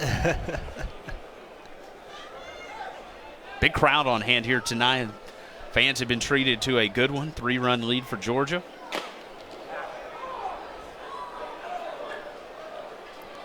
All 3 games of this series sold out in advance of the weekend, so fans taking advantage of one last look at the Dogs in regular season play as the 1-1 fouled away.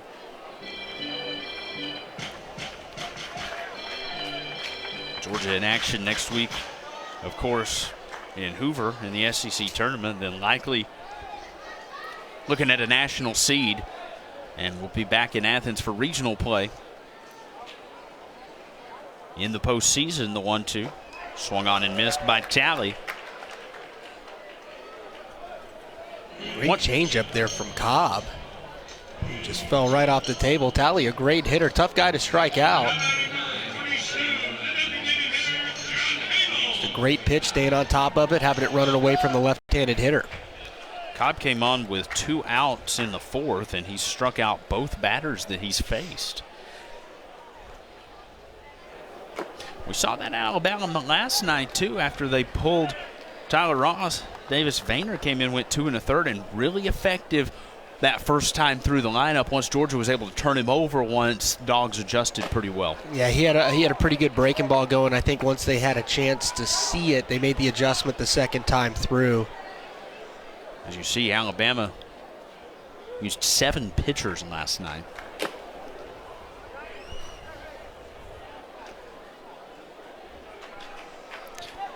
Yeah, really kind of pieced it together. Again, it was a tight ball game there. The majority of the game, Alabama just kind of hanging around until that bottom of the 8th. Georgia able to take advantage of a fielding error, put up a 3 spot.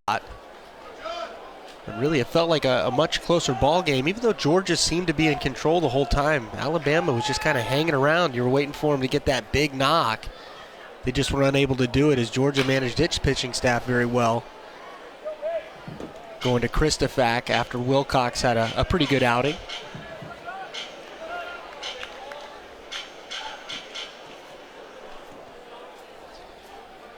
Cable's 2 for 2 tonight. An RBI double in the second. He singled in the third.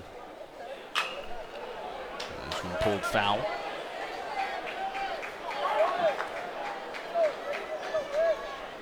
And finding its way into the Georgia dugout. See if Cobb goes back to that changeup here after coming in on Cable's hands. 7th pitch of the at-bat here is this one back up the middle for a base hit.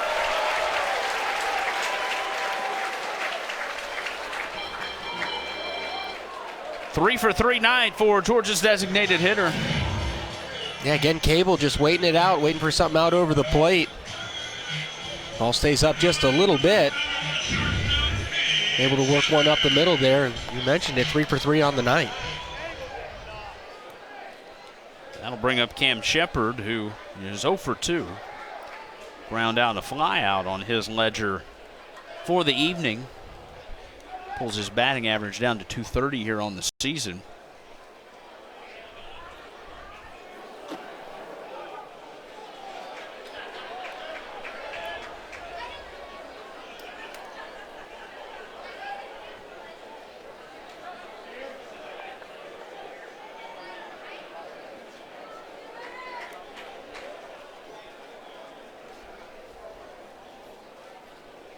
Cobb going from the stretch and from the letters. The 1-0 is swung on and missed, and Cable will take second. Auerbach was ready to come up throwing, and that one popped out of the glove, and now they're going to send Cable back to first. Yeah, it was an obvious hit and run right there. I guess they're saying that Shepard got a piece of that on a foul ball, which is why Auerbach had a tough time handling the transfer. Tough to tell from that replay, but a lot of times back behind the plate you hear it more than you see it.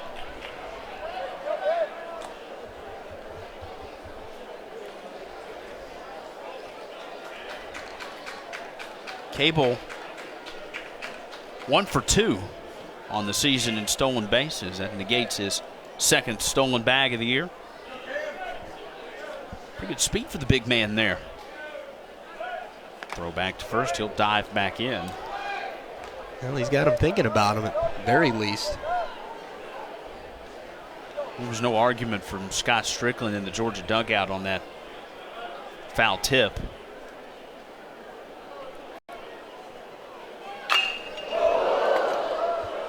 That one screamed foul.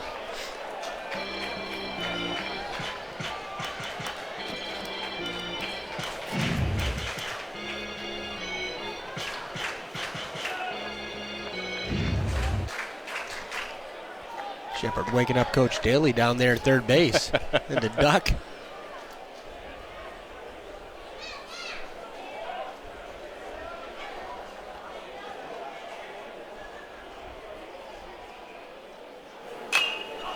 Popped up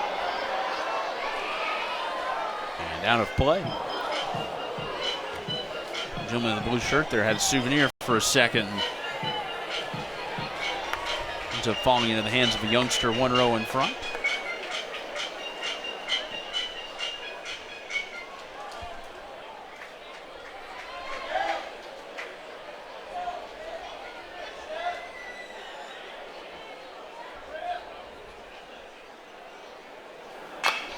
That ball is lifted to left, and it's going to roll for a bit. Cable turning at first. He's going to go to third, sliding into second, and in safely is Cam Shepard. And Georgia in business in the fifth, second and third. A good piece of hitting there by Shepard. A little bit fooled out in front, but he sinks his legs down a little so he can stay through that ball and keep it fair down the line. See, as he goes down to get it, you see that back knee go down, so he stays on point a little bit longer, able to keep it fair. And a heads-up play there by Reeves throwing to second base. His Cable was easily into third. Shepard with some good wheels had to hustle there the last couple of steps to get in safely. Sullivan turns on this one foul. Shepard with the double there.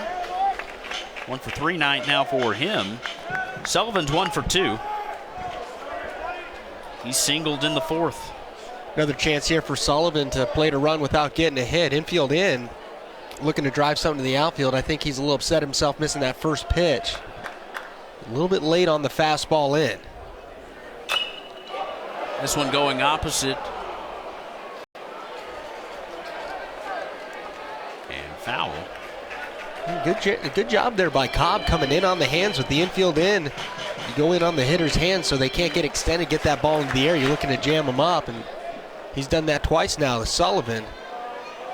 Really got him set up for just about anything. You chase the changeup down and away from him or come back in. I would say the one thing you want to stay away from is trying to elevate the fastball, because if you mis-execute, it's easy to hit to the outfield.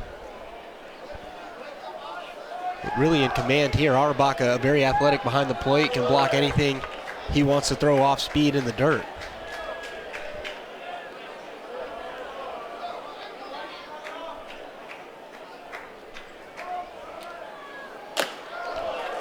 The 2 is high, 1 and 2. Elected to chase him up. I think that's a risky pitch there when you got the infield in, because if you miss-execute, again, it's just very easy to lift it into the outfield. You're looking for the swing and miss, obviously. But a good job by Cobb executing it. Now look for him to go down in the dirt somewhere. This one to left center. Coming over is Bro. He'll make the catch. Tagging at third is Cable. And he'll score easily. And it's now 5-1 Georgia. Good baseball there by Sullivan.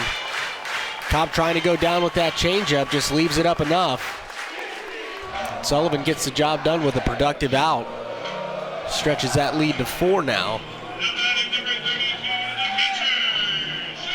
The sacrifice fly for Sullivan and an RBI. As Cable scores, Shepard still at second, now 2 away.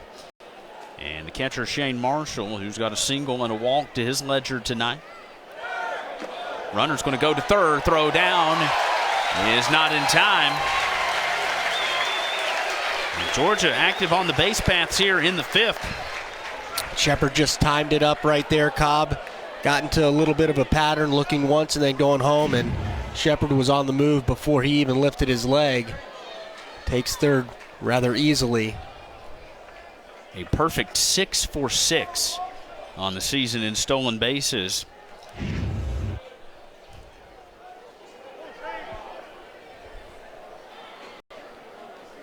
Shepard, another bag closer here.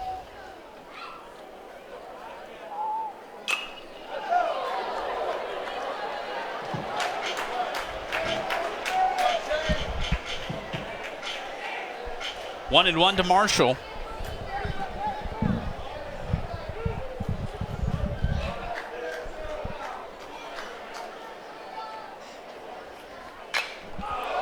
This one is pulled to left.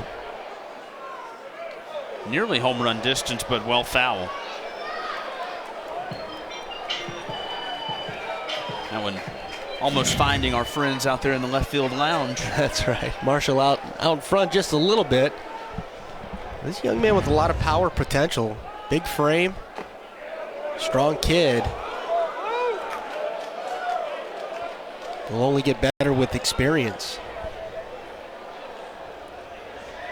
Marshall just a freshman. 263 hitter now on the season. A 250 hitter though with 2 away. He's battling in there.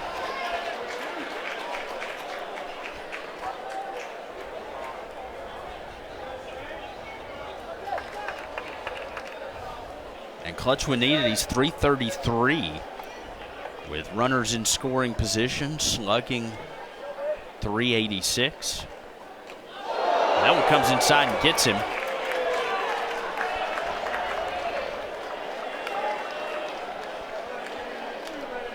So runners on the corners now with 2 away.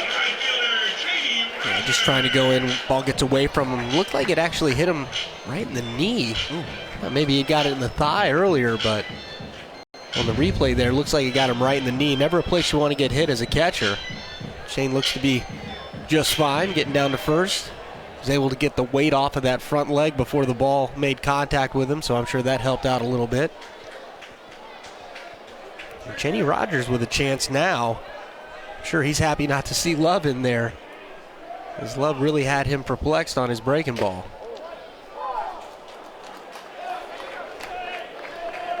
Oh, and 1 to Rogers. 0 for 2, 2 strikeouts, both on 0-2 counts.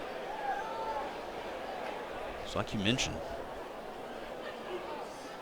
A little confused, but this one back up the middle for a base hit. That'll score Shepard as he'll trot into home. And Georgia's plated 2 more here in the 5th. And another 2-out RBI from a freshman. I think that's huge for those freshmen, getting that experience and coming through in the clutch, 2 outs. A good job by Cheney Rogers keeping his head in the ball game after those 2 tough at-bats. Able to come through there with the big RBI.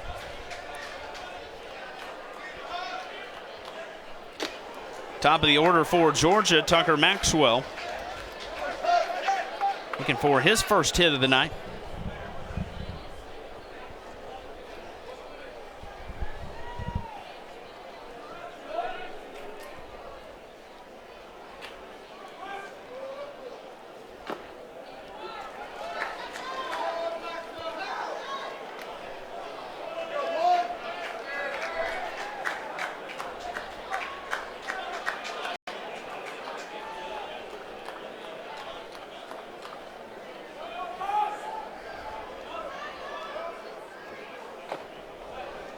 Tuo gets in there for a strike, 2-1. Marshall at second, Rogers at first.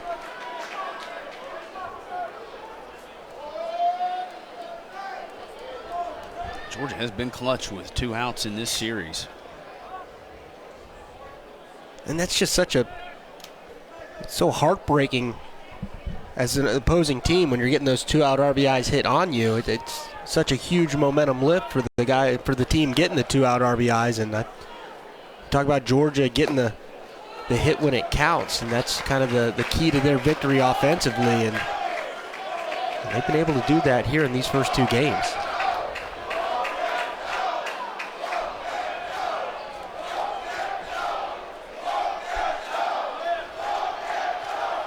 Three and 1 to Maxwell as the crowd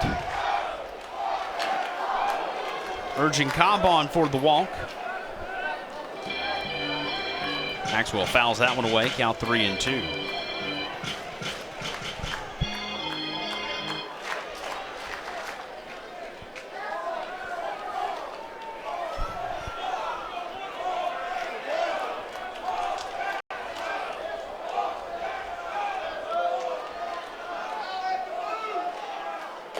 Swung on and missed for strike 3. Cobb will get out of the inning, but surrenders 2 more runs to Georgia. It's a 5-run lead here after 5 in Athens.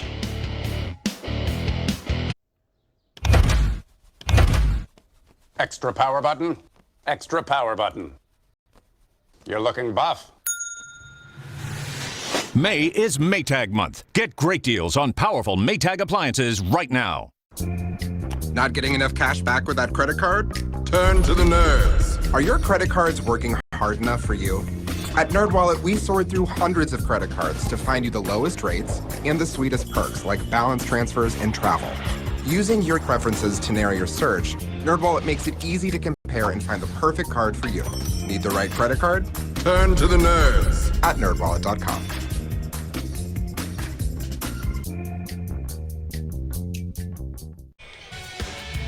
Tony Losu may not have his A stuff tonight, but the Georgia defense bailing him out. Turned a couple of double plays here tonight, and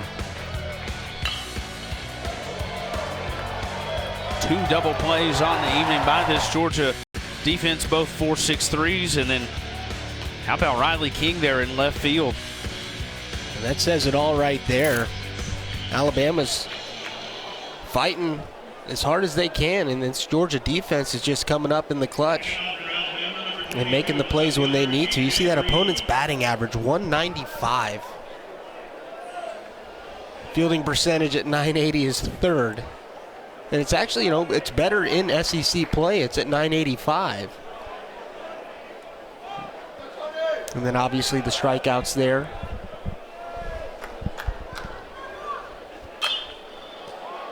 You mentioned as this one's lined to the Georgia bullpen.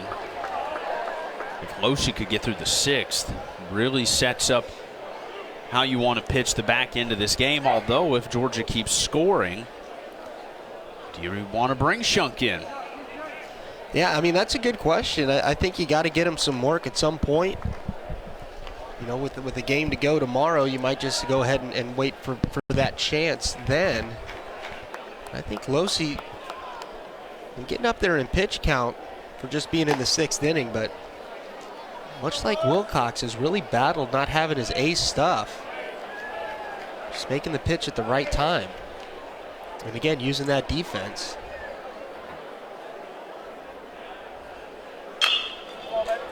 Two-one is grounded to short. Shepard coming up with it to first in time.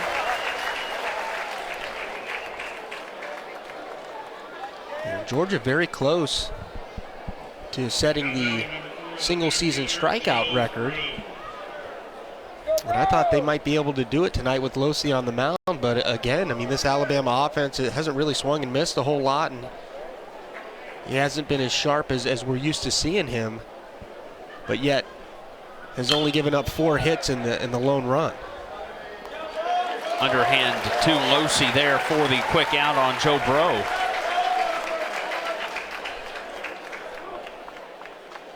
This would be a very welcome quick inning for Losi as his pitch count has climbed to 90 now. Just 5 pitches here in the 6th to get 2 outs.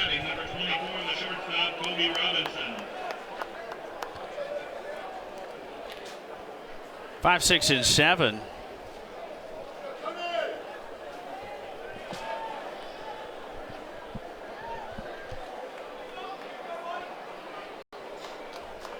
For Alabama here in the 6th, Colby Robinson sends this one out of here foul.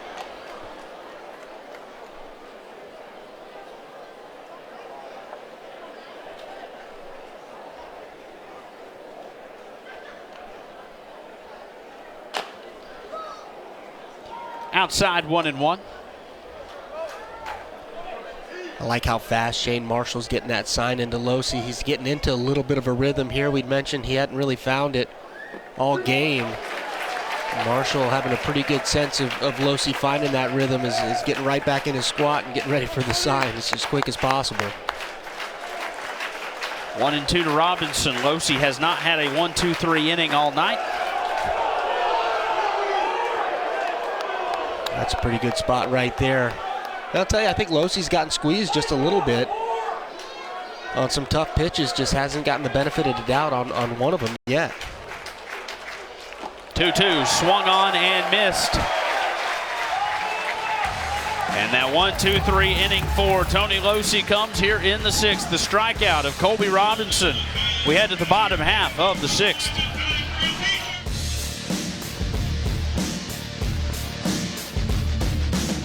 The hottest sneakers. Impossible to get until now.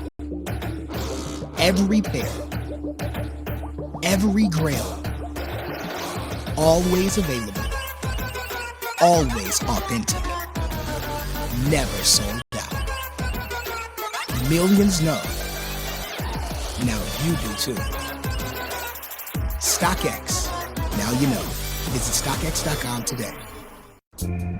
Not getting enough cash back with that credit card? Turn to the nerds. Are your credit cards working hard enough for you? At NerdWallet, we sort through hundreds of credit cards to find you the lowest rates and the sweetest perks like balance transfers and travel. Using your preferences to narrow your search, NerdWallet makes it easy to compare and find the perfect card for you. Need the right credit card? Turn to the nerds. At nerdwallet.com.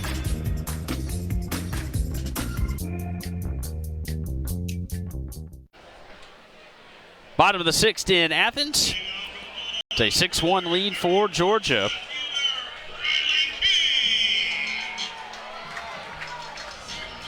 Georgia has scored 2 runs in 3 innings here tonight.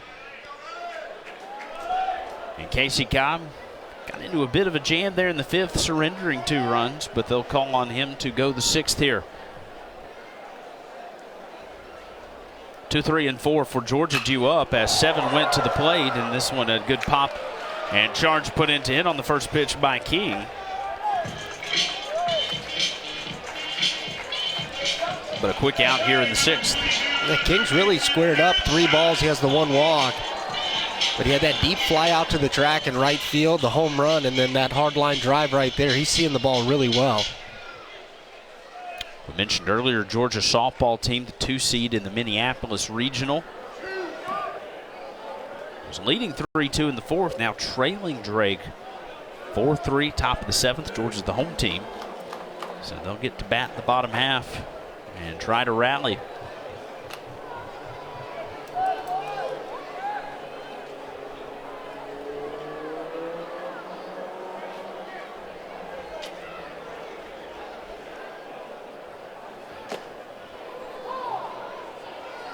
Aaron Shunk, even 1-1.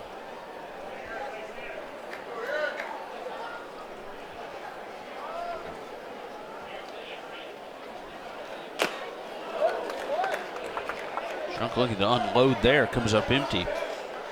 Cobb's doing a good job at pitching in.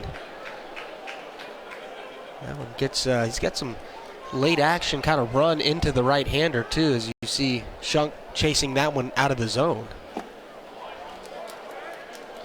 In the dirt, even 2-2. Shunk went 0 for 3 tonight. Ground out, fly out, and strikeout.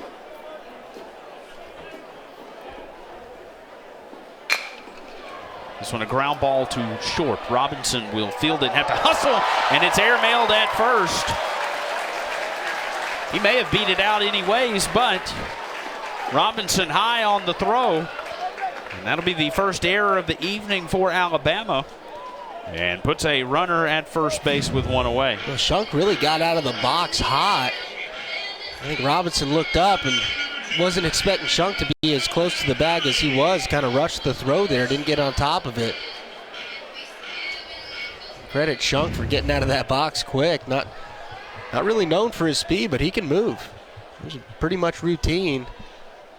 And I think, like you said, a good throw is a close play.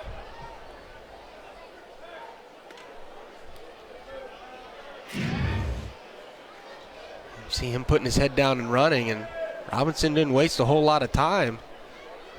But again, I think he fielded it, looked up, and went, oh goodness, I got to rush.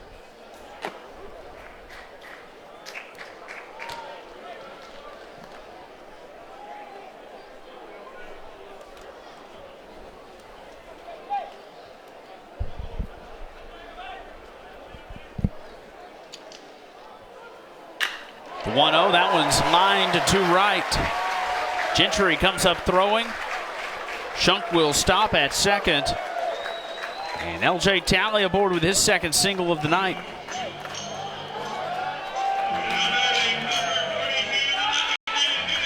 So here's John Cable, the designated hitter, 3 for 3 on the night, 2 singles and a double.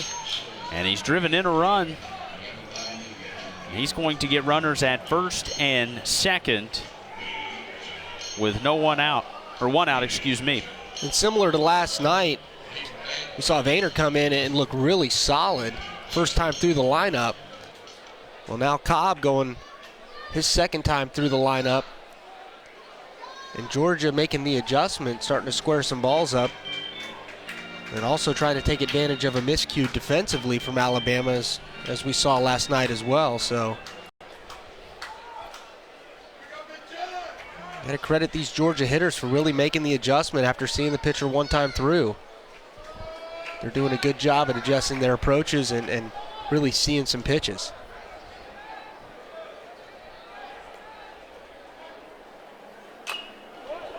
Cable turns and fouls this one away, 0-1. The RBI double came in the second on a 3-1 count. Cable back up in the third. Sent a 2-1 to right field for a single, and then a 3-2 full count single in the fifth. came around to score both in the second and fifth innings. 2 of these 6 Georgia hits. That one comes inside at the belt. 89 miles an hour.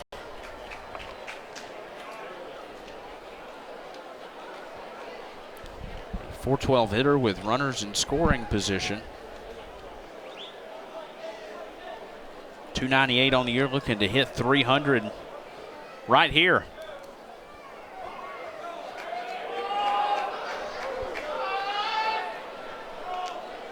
Shunk will retreat to second.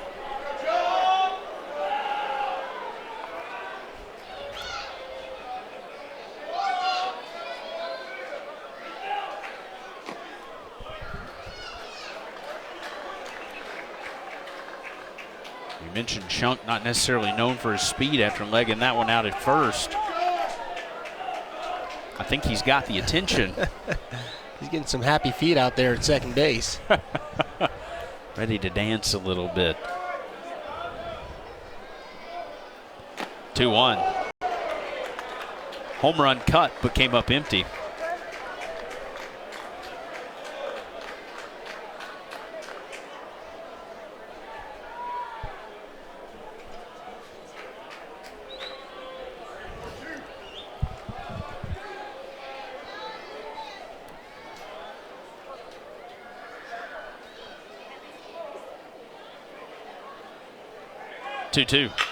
This one to right.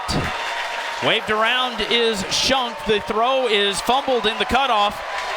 And Georgia has plated its 7th run of the night, an RBI single for John Cable, who is 4 for 4.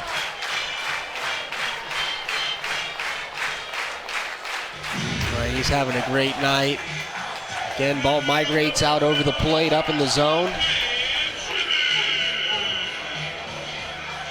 Cable continues his effectiveness with runners in scoring position.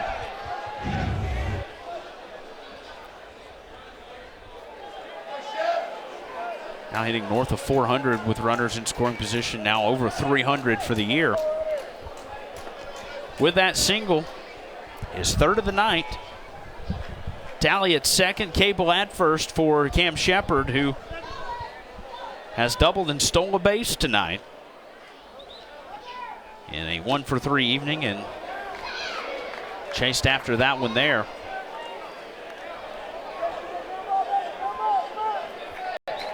Alabama's still up in the bullpen, but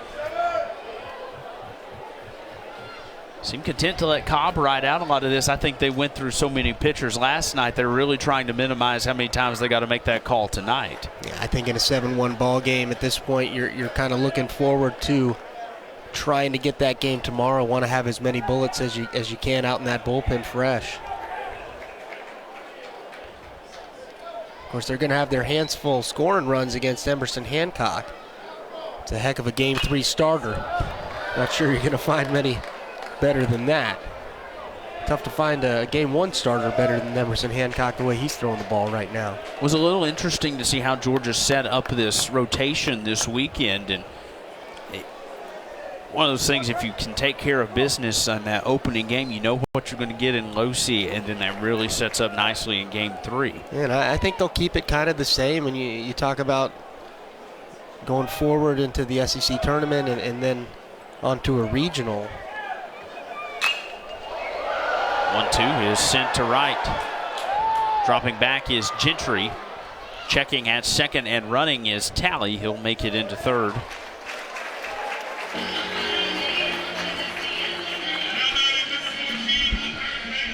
So runners on the corners with 2 away for first baseman Patrick Sullivan.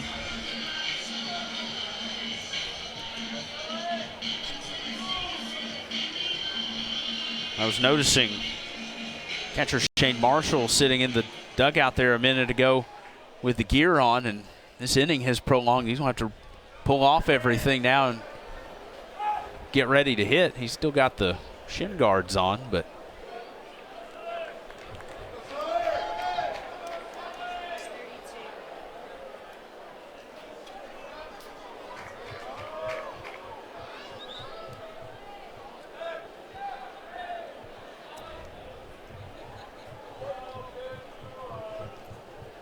Sullivan has singled tonight. Had a sacrifice fly for an RBI in the 5th.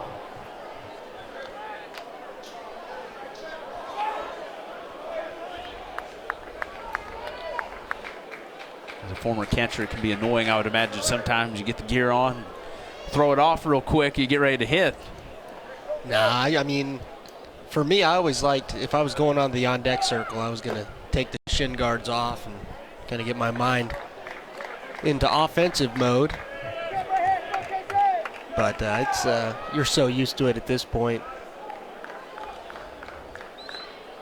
You could go up to bat with them. It's not really going to affect your speed all that much.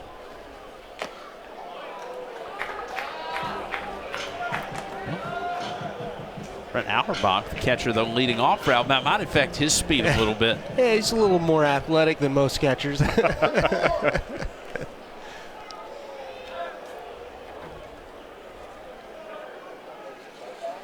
2-1, that one through the hole. That'll drive in Talley from third. And Georgia plays 2 more runs now in the 6th. It's an 8-1 game as Georgia continues to pour it on. Another 2-out RBI right there, and Georgia just handling their business, really finishing up innings.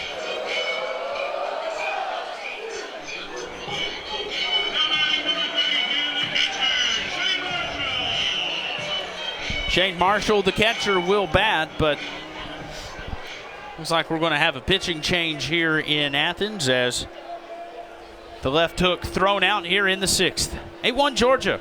We'll pause in Athens. Not sure you have the right credit card? Know which one to get? Turn to the nerds. Hey there, aloha.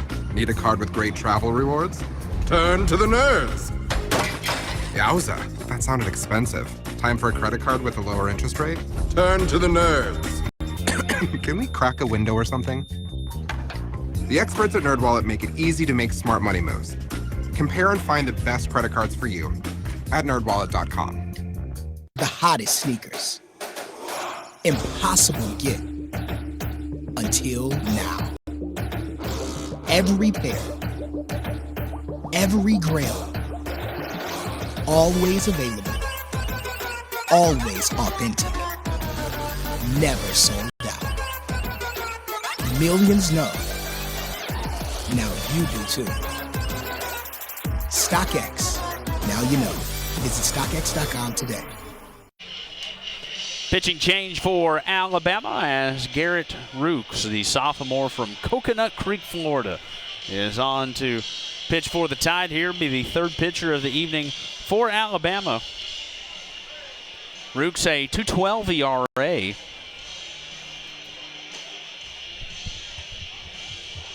And a 23-10 strikeout to walk ratio. Yeah, again, another Alabama pitcher going to be in the strike zone, making his 18th appearance here, so got some experience. And, you know, I got to say with this Alabama team, I know Georgia's ahead right now, but they do a good job of filling the strike zone up and not really getting themselves into too much trouble. When they do, though, Georgia's done a great job at making them pay for it. We saw it last night. The error led to 3 runs, and then here an error leading to a couple of runs so far in this inning. And Marshall with another chance at a 2-out RBI.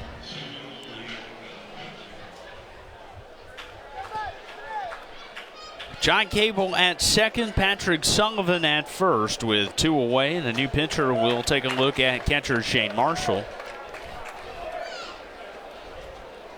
With the pitching change, they have plenty of time to get the shin guards off and get comfortable in the on-deck circle. He's 1 for 1 tonight. This one fouled back.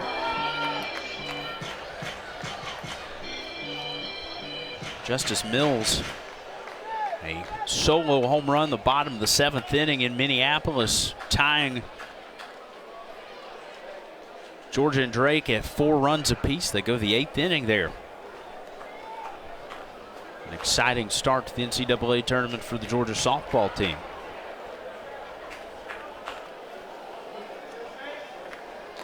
And that one comes in and gets Marshall. And that one hurt. Almost hit him in the same spot he was hit with in his last plate appearance. Right there on that left knee. This time I don't think he was able to get the weight off of that front leg before it got him. Maybe a little bit. And it gets him in the back upper calf area. No, right there on the knee again. Right above there on the outside part of the leg. And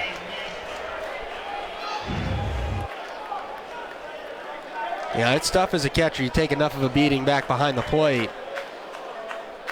You see Connor Tate getting another pinch hit appearance with the bases loaded, just like he did last night. We'll see if he jumps on that first pitch again. he does. It's a roller to third. And fielded there for the out. But Georgia plates a pair here in the 6th. It's a 7-run lead. We've played 6 in Athens. Not getting enough cash back with that credit card? Turn to the nerds. Are your credit cards working hard enough for you? At NerdWallet, we sort through hundreds of credit cards to find you the lowest rates and the sweetest perks like balance transfers and travel. Using your preferences to narrow your search, NerdWallet makes it easy to compare and find the perfect card for you. Need the right credit card? Turn to the nerds. At nerdwallet.com.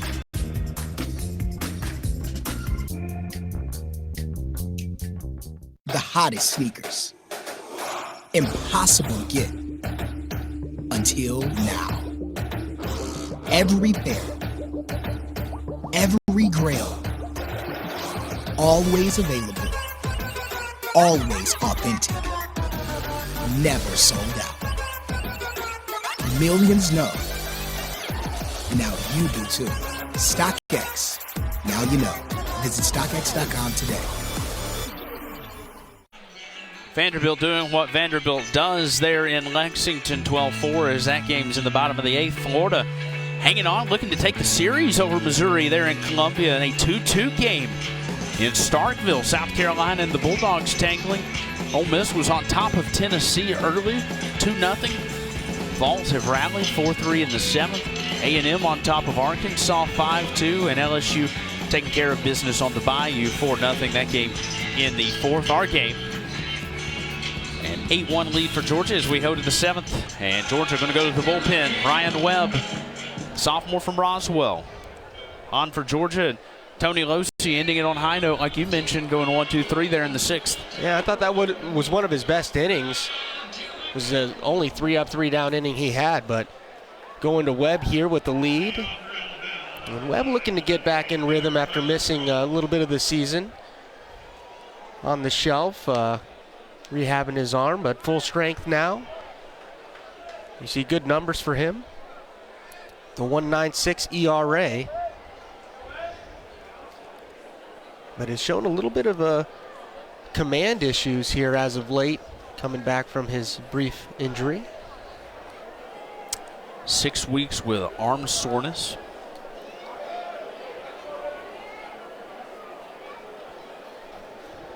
Got back into the game April 20th in a diving reach by Shunk there at third. Couldn't come up with it.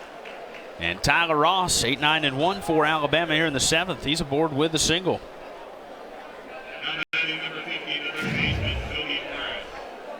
A good effort here by Shunk, just out of his reach.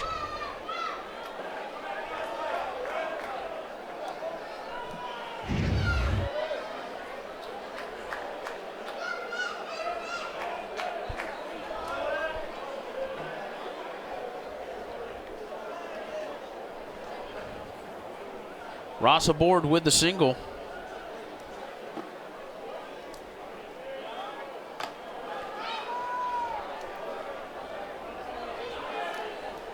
Connor Tate remains in the game.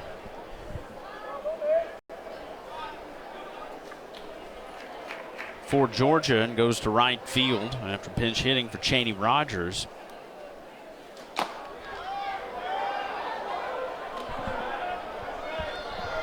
There's Connor Tate. Not afraid to get on those first pitches. Hit the double last night, grounded into the fielder's choice. They're in the 6th.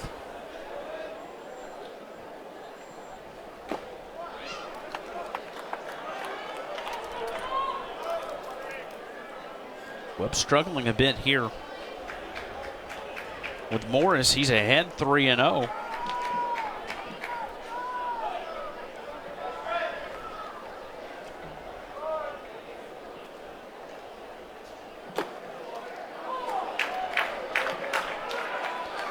Three and one here to Morris. He's 0 for 2 on the night. A couple of flyouts.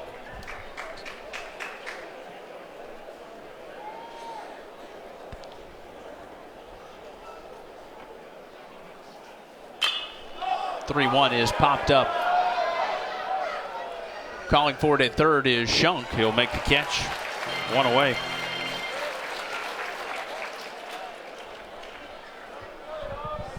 See if Webb can settle in after falling behind 3-0 and getting bailed out a little bit there by Morris. Chased a pitch up in the zone.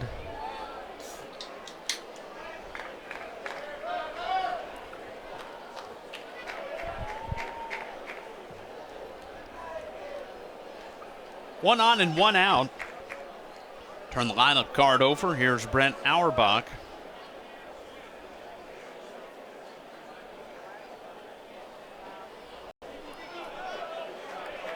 A good stop there by Marshall, quickly throwing the mask off and ready to go.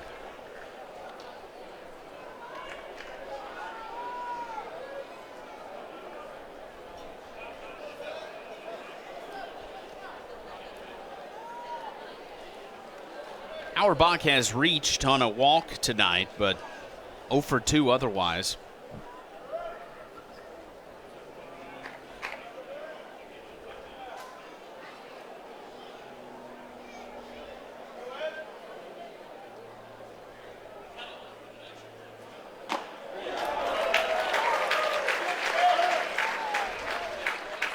Reaching for that one there, 1-1.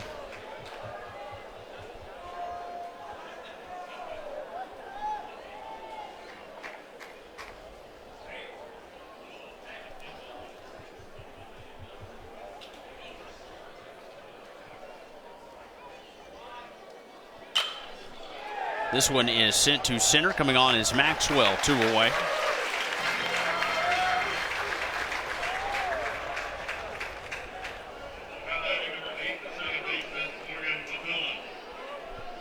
So Ross with a leadoff single. Good recovery here by Webb to get Morris and Auerbach in order. And that'll bring up Morgan McCullough.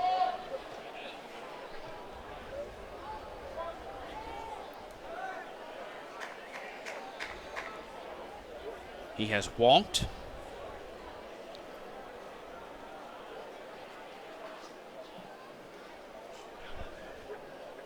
Hit into a double play and flew out tonight. An 0 for 2 night for the Alabama second baseman, who swings and misses at the first one here in the 7th. Webb, a 3-pitch guy. Fastball, curve, change. Versatile, can relieve, can start if needed. And I think when he's on, he kind of reminds me of Will Startup, who I played against or played with here at Georgia. Really challenges the zone with that fastball. Ground ball to Talley. He'll get it to Sullivan. And the leadoff single won't hurt Georgia. Time to stretch and Foley Field. We head to the bottom of the 7th, 8-1 Dogs. Not sure you have the right credit card? Know which one to get? Turn to the nerds. Hey there, aloha. Need a card with great travel rewards? Turn to the nerds. Yowza, that sounded expensive. Time for a credit card with a lower interest rate? Turn to the nerds. Can we crack a window or something? The experts at NerdWallet make it easy to make smart money moves. Compare and find the best credit cards for you at nerdwallet.com. The hottest sneakers. Impossible to get. Until now. Every pair. Every grail. Always available. Always authentic. Never sold out. Millions know. Now you do too. StockX. Now you know. Visit StockX.com today. Stretch time here in Athens. We go to the bottom of the 7th. Georgia in control 8-1. Sierra Bryan, a 2-home run night for her in Minneapolis. A 2-run home run at the bottom of the 8th gives Georgia the opening round victory over Drake in the Minneapolis Regional in NCAA play.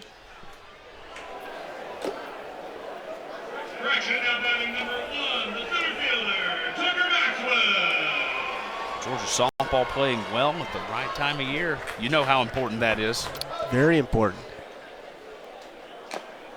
Now you look at that 08 Fresno State, they just took off, ended up winning the national championship, just playing, they're pretty much the 64th team in. They end up going the whole way.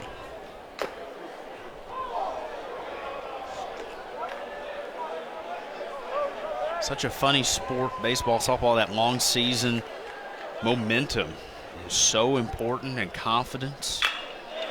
2-1 is line to right. Gentry coming on to make the catch.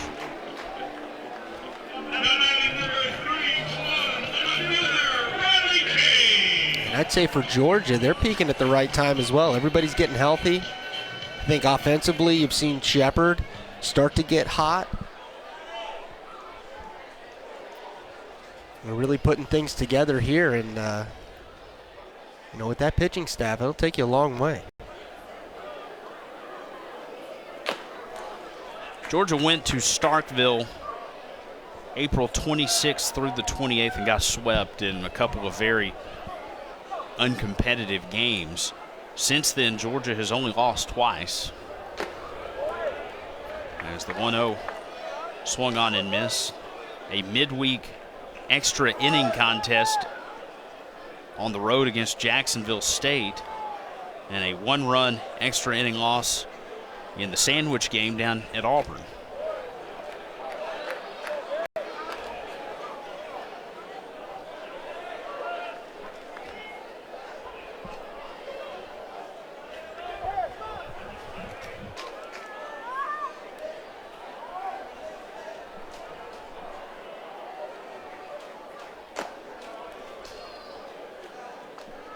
And this time of year is always the funnest time of year to play baseball if you're a student athlete. School's out. You got one thing to focus on going into the postseason. Get a little bit of that per diem. It's good times. Good memories. Oh, yeah.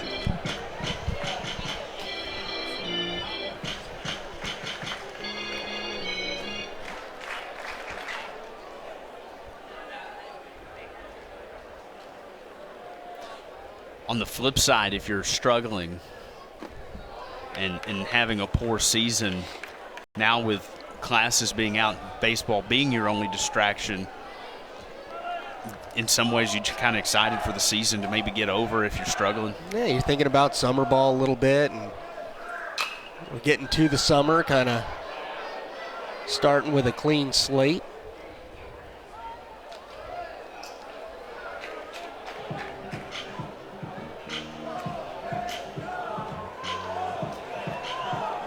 Three and two the count here to Riley King. Aaron Shunk waits on deck. King's 1 for 3. The 2-run home run back in the third. He's got a walk as well. Battling with Garrett Rooks here. Has seen 8 pitches. The 9th coming up. To Shunk on deck. There's a grounder that's going to get past Morris.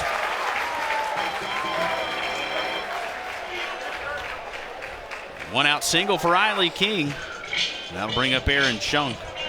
They're good at bat there, as you mentioned. The long at bat, just grinding it out. Here in an 8-1 ball game, not taking anything for granted. And I mean, you mentioned, I think this Georgia offense is really starting to peak here.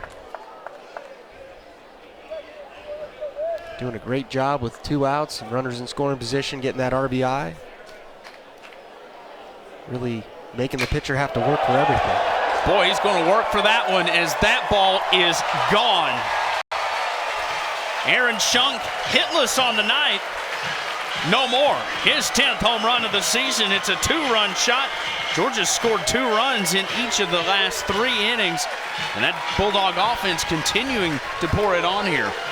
And it's a real team effort. You know, we mentioned last night the change of the game with Cheney Rogers having a long at bat to lead off an inning. We saw Tucker Maxwell do the same, and then it was followed up by a home run by King. Now King has the long at bat, and Shunk follows it up with a long home run himself. So this Georgia baseball offense really starting to gel and work together as a team. Here's L.J. Talley, a pair of singles on the night.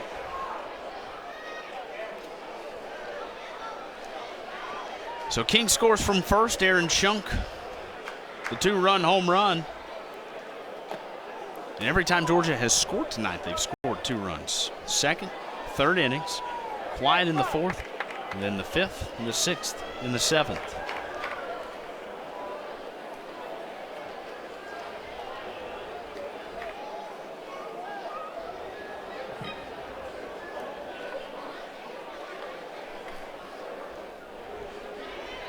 Georgia with 2 home runs here tonight.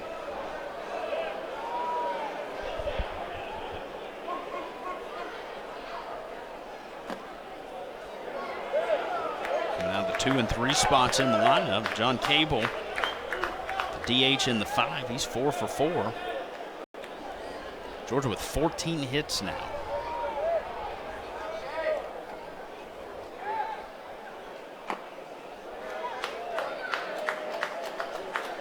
Georgia has stranded 10 runners. So it could be worse.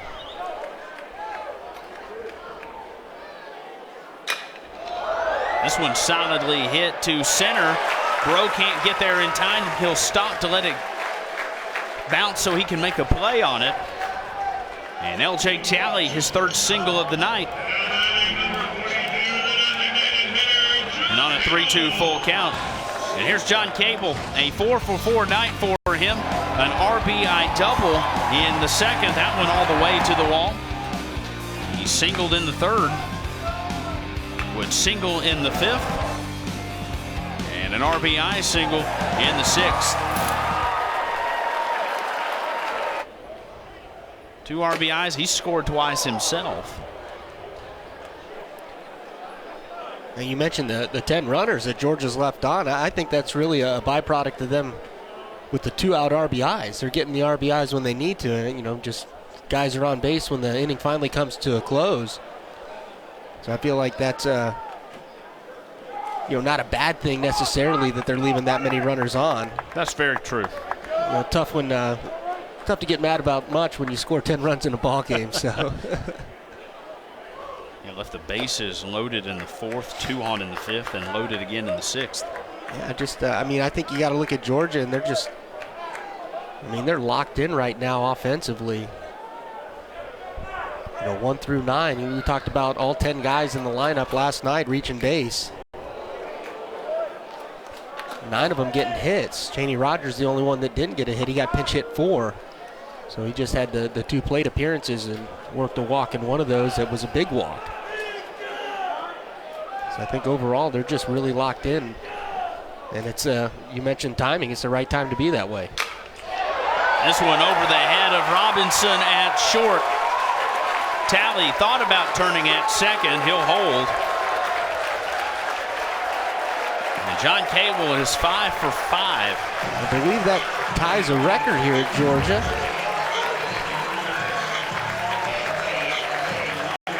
5 hits in a game.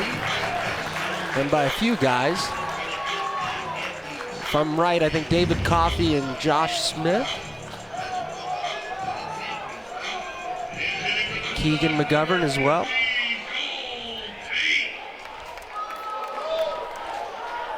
And so a pinch hitter now for Cam Shepard. Here's Cole Tate.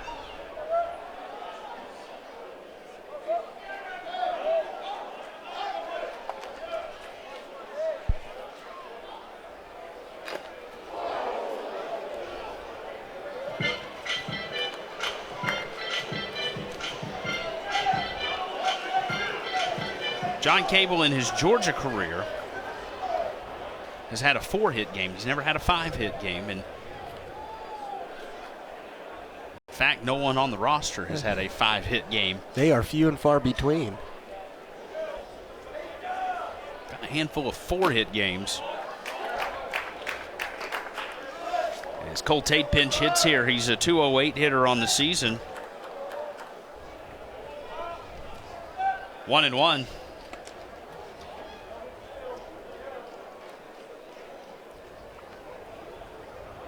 And that Keegan McGovern 5-hit game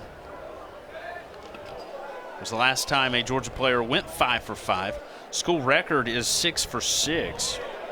And that was David Coffey back in 2003.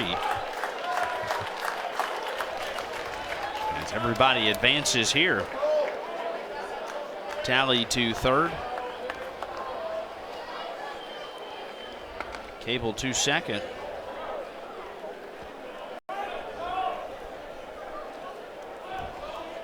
Boy, 6-6 in a weekend series is pretty good, much less one game. Yeah.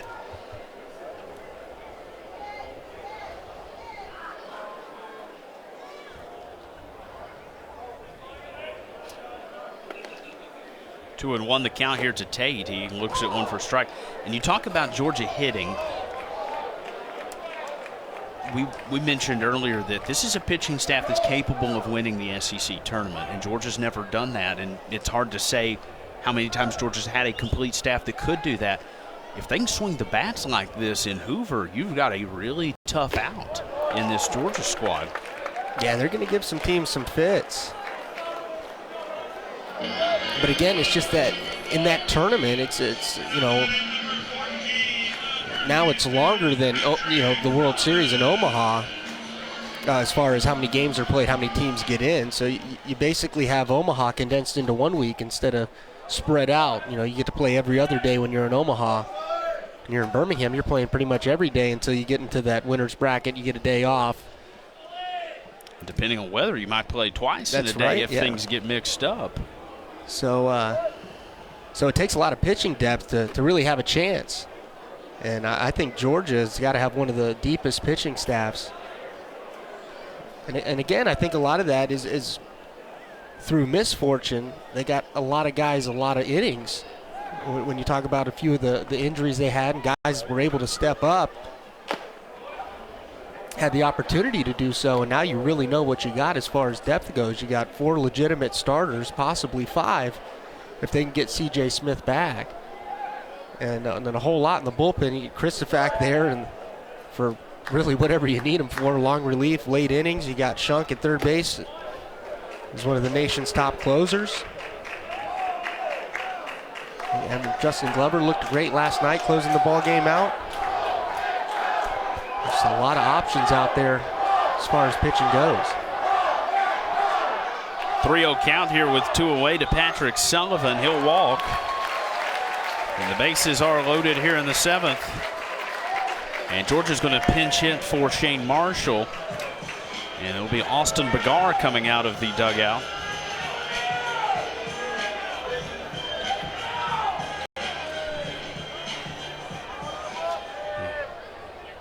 And Alabama going to go to the bullpen for the 3rd time here tonight. We'll pause in Athens. Bases loaded in the 7th. Not getting enough cash back with that credit card? Turn to the nerds. Are your credit cards working hard enough for you? At NerdWallet, we sort through hundreds of credit cards to find you the lowest rates and the sweetest perks like balance transfers and travel. Using your preferences to narrow your search, NerdWallet makes it easy to compare and find the perfect card for you. Need the right credit card? Turn to the nerds. At nerdwallet.com.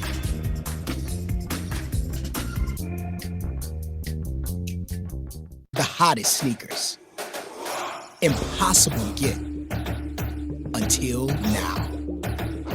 Every pair. Every grail. Always available. Always authentic. Never sold out. Millions know. Now you do too. StockX. Now you know. Visit StockX.com today. Alabama making a pitching change here in the 7th, and easy to see why here. Georgia last night was a big inning and kind of a slow pace. Georgia's just continued to crank here tonight, and really similar numbers between Game 1 and Game 2. Yeah, absolutely. I mean, just we mentioned at the Open the recipe for success, and Georgia has just kind of figured it out, and they're in a rhythm now. They're doing their thing, and it's the consistency at this time in this late in the season. I think they really know the identity of their team, and it shows in how similar those numbers are offensively. They've really started to click, and again, it's come from all parts of the order, top of the order, bottom of the order.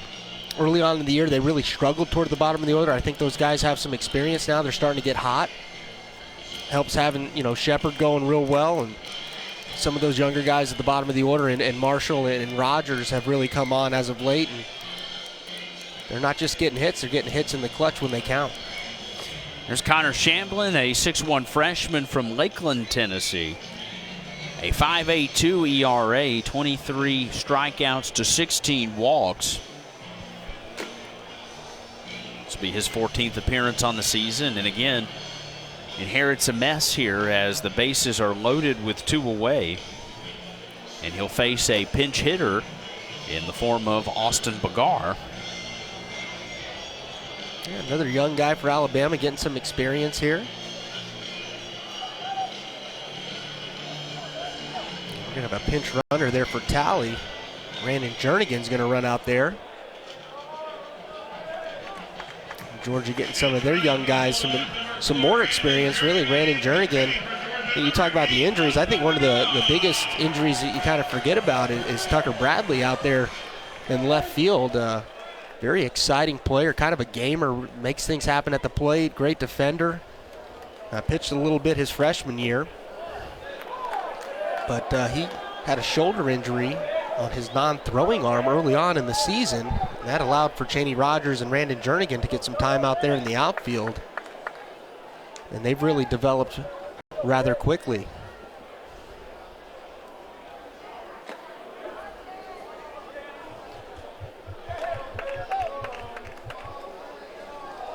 So Austin Bagar at the plate, a 255 hitter on the season.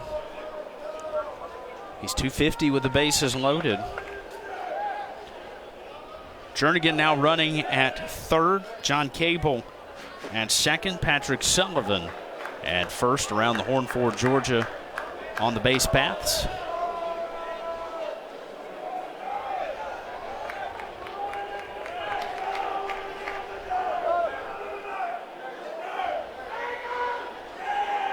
Georgia beginning to empty the bench a little bit here as Bagar goes upstairs to chase that one. Yeah, and I think Georgia's showing their depth, not just as a pitching staff, but with their position players. All these guys have logged, several at-bats. I mean, everybody's gotten an opportunity. Bagar here, he's got some good power. He's a dangerous hitter up there. Was an everyday starter his freshman year as a catcher. They got a lot of weapons there in that Georgia dugout.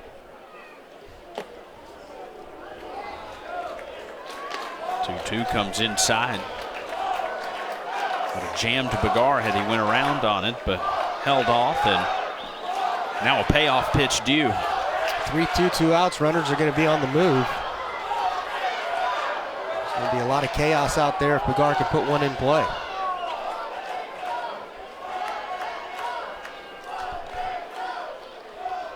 (3-2). This one in play. Back to the pitcher. He'll underhand for the out.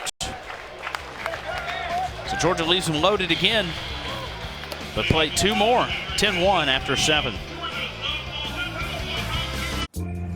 Not getting enough cash back with that credit card? Turn to the nerds. Want to invest that bonus? Turn to the nerds. Looking for the perfect mortgage? Turn to the nerds. Oops, sorry about that. Hey there, need a travel rewards card? Turn. Auto loan? To. Want a lower interest rate? The nerds. The experts at NerdWallet make it easy to make smart money moves. Compare credit cards, mortgages, savings accounts, and more at nerdwallet.com. The hottest sneakers. Impossible to get. Until now. Every pair, every gram, always available, always authentic, never sold out. Millions know. Now you do too. StockX. Now you know. Visit StockX.com today. We mentioned Georgia was ahead, then behind, then tied, and then in the bottom of the 8th, Sierra Bryan, her second home run of the day and her 11th on the season, puts Georgia in the winner's bracket with the Minneapolis Regional opening round. Georgia the 2 seed. And we'll now get a crack at the winner from the 1-4 matchup earlier in the day. That's an excited Georgia team there. We mentioned that Georgia softball program peaking at the right time, just like the baseball dogs. 3, 4, and 5 for Alabama due up here in the 8th inning as Ryan Webb back out for the 2nd inning.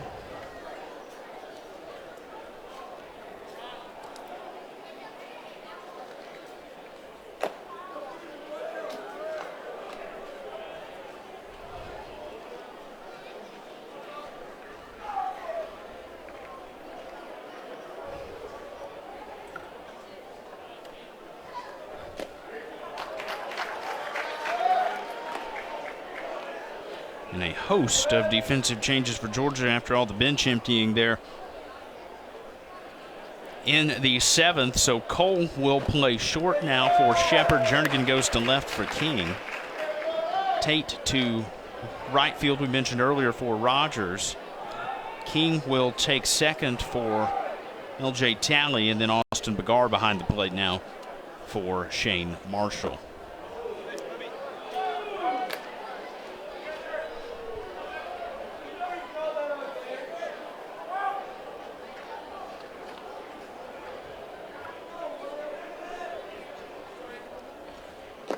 Swung on and missed. They'll throw him out for good measure.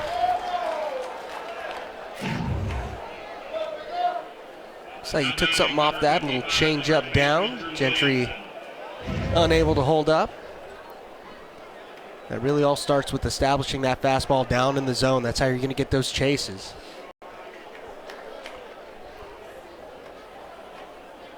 So Jernigan, Maxwell, and Tate left to right in the Georgia outfield. Begar behind the plate now, that one getting away from him.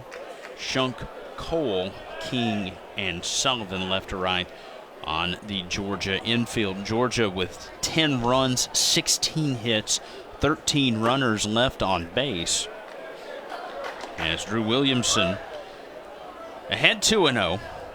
Alabama has 1 run on 5 hits, has committed a defensive error, and has stranded 7 Crimson Tide base runners. Drew Williamson in the cleanup spot here for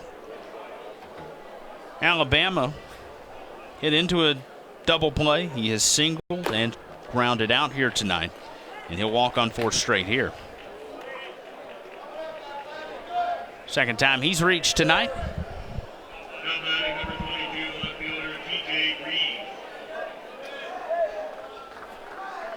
And brings up T.J. Reeves. Reeves a quiet night. 0 for 3. He struck out, flew out, grounded out.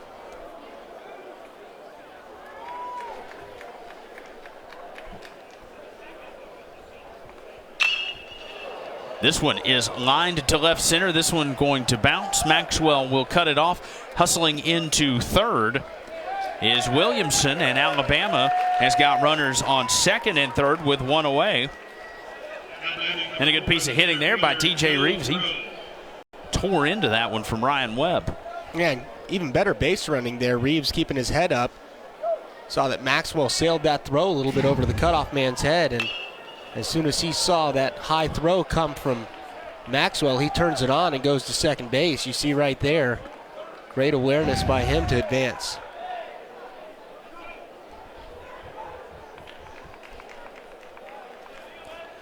Two on and 1 away. And here's Joe Bro.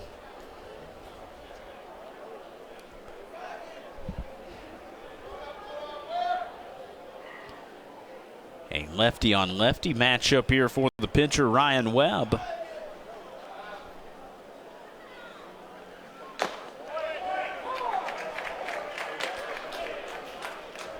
.91 miles an hour.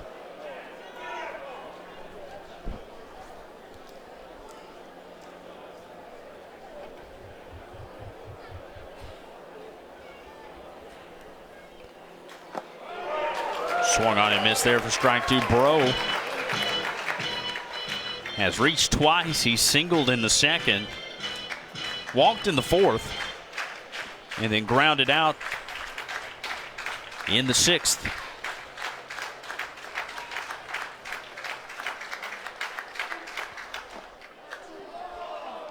0-2 is inside.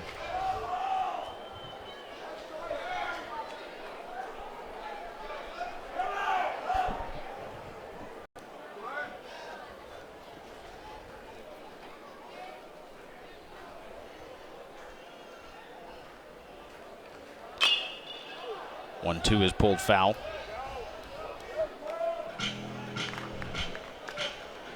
A one bouncer there towards the Georgia bullpen.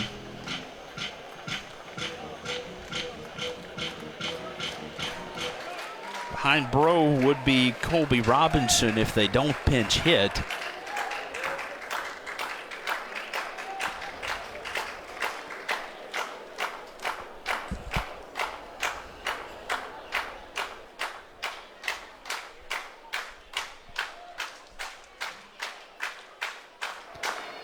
One-two off the end of the bat. This ball is tailing foul.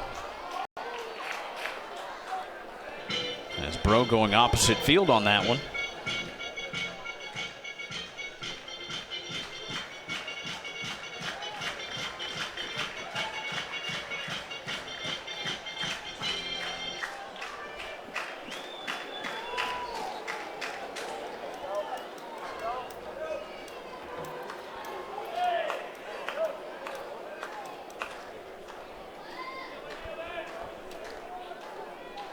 Gar sending in the signals there. This one in the dirt, gets away. Advancing are the runners, and Alabama's got its second run of the evening as Williamson comes in from third. Advance Reeves to third. That one getting away. Yeah, it looks like Webb just kind of yanks that fastball out of the zone there. Degar looked like he wanted to set up in, trying to go late with the runner at second base to not give up location. Has a tough time coming back across. 2-2, that one gets away. Stay in the dirt, and Bro is retired on strikes.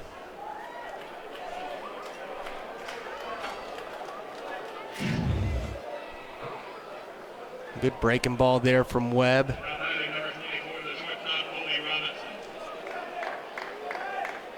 Bro unable to hold up right there.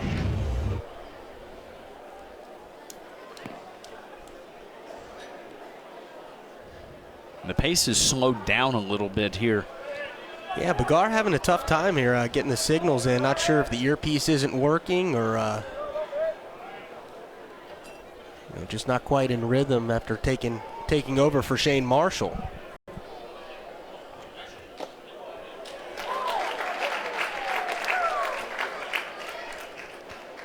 Colby Robinson.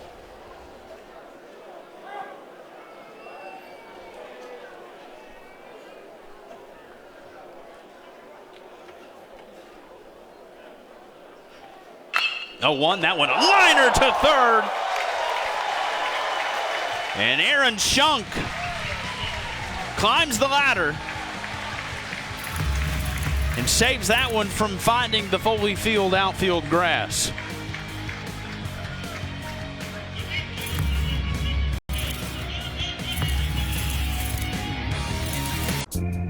Not getting enough cash back with that credit card?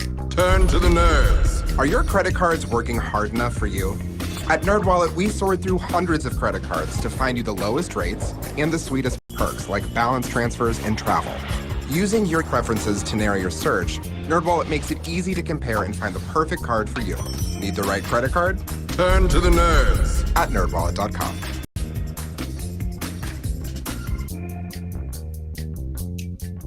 The hottest sneakers.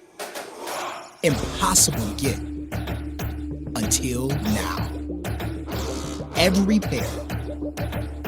Every grail. Always available.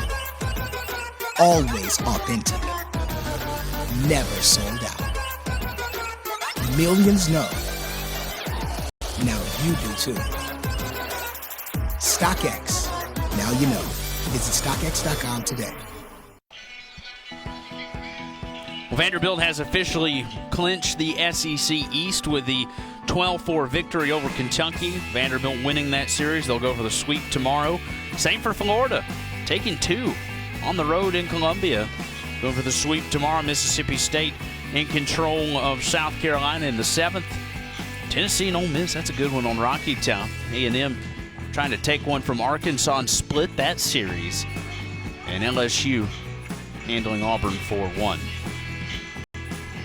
You know, that Florida development's kind of interesting. If they can close out Missouri with a sweep and then maybe get a couple of wins in the tournament, they got a shot at maybe being that 11th team in from the SEC.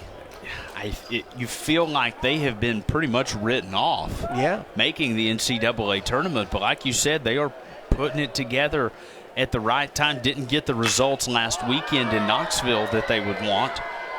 As this thing sent to foul territory and in the Georgia bullpen.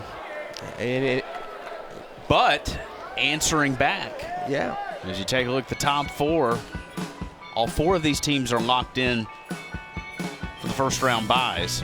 It's just a question now who ends up where. You see Arkansas trailing tonight. Mississippi State winning, so there you bump into a tie, and Georgia leading. You could have a 3-way tie right there for second and see how things play out tomorrow.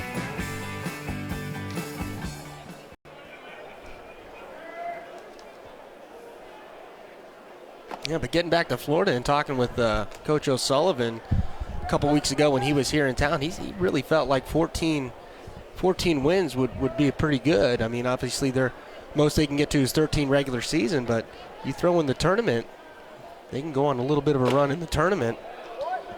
They might just make their case to punch their ticket into the postseason.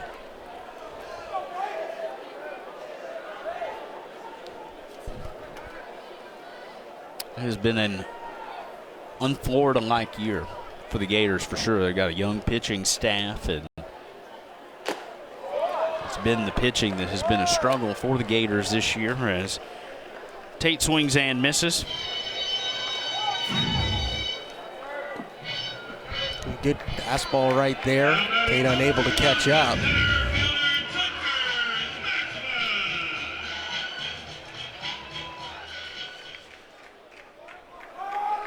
Couple of defensive changes for Alabama as Georgia goes back to the top of the order here. Tucker Maxwell.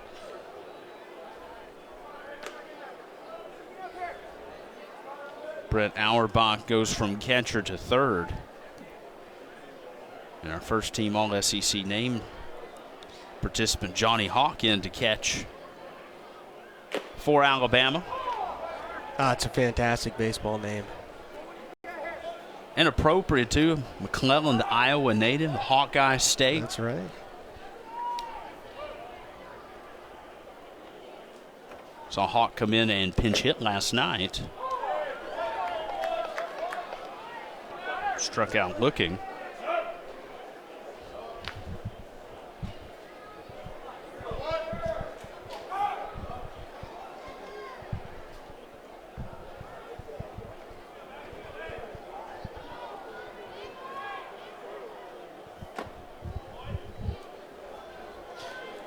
One-two is low in the dirt.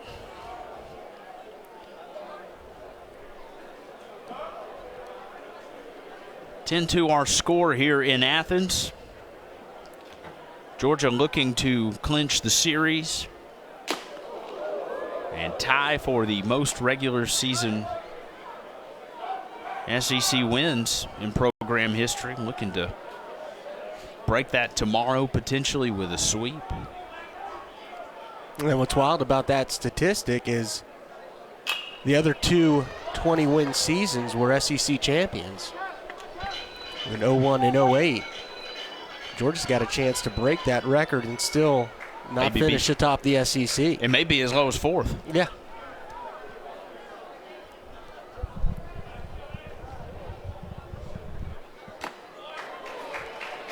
(3-2). Maxwell heads to first. You see SEC wins per season.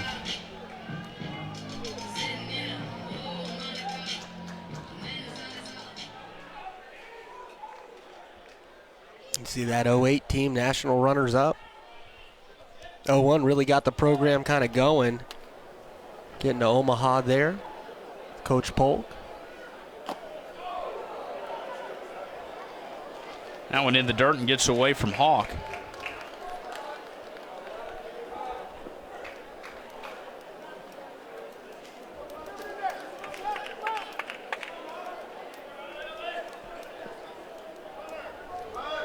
It's a pass ball.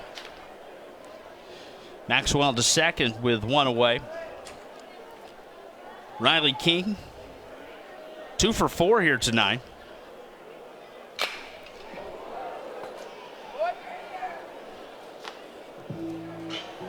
He's had a really nice defensive play back earlier in the game, diving to make a catch there in left. He's also got a 2-run home run.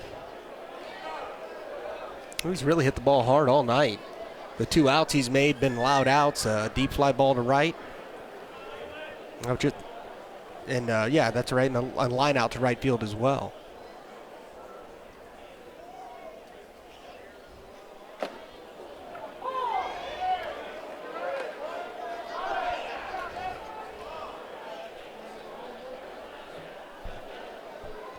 One and 2 the count. Connor Shamblin came in the 7th and got the 3rd and final out of the inning. This is his first full inning of work. The 1-2 outside in the dirt. Heck of a snag there by Johnny Hawk. Flashing the leather. And it's always tough when that pitcher yanks a fastball. Man. See Hawk kind of becoming a hockey goalie back there.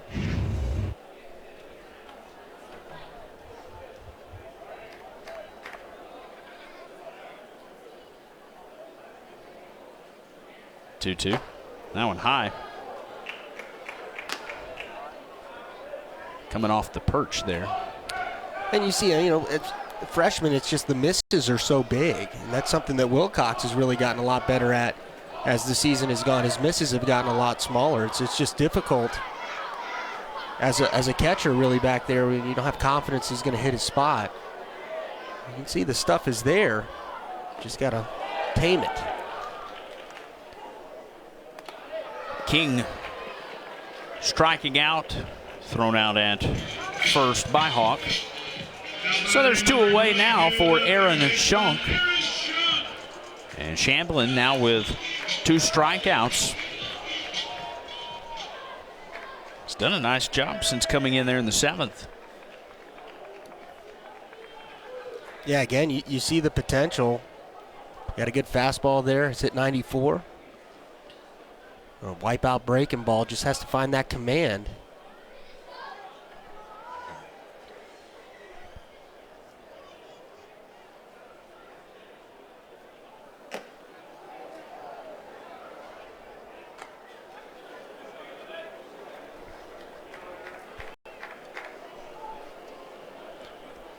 Aaron Schunk just 1 for 5 on the 9th, but that one hit a big one, a 2-run home run in the 7th.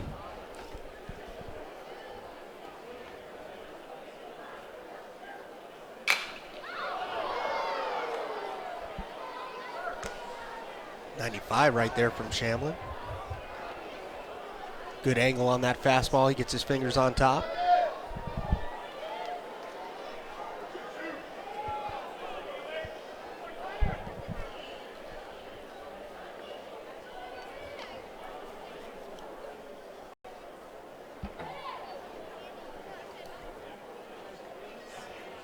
The 1-1. This one is crushed again. This one to the wall, and it is gone. Aaron Schunk with back-to-back home runs in the 7th and 8th innings. That one his 11th. And Georgia by double digits here.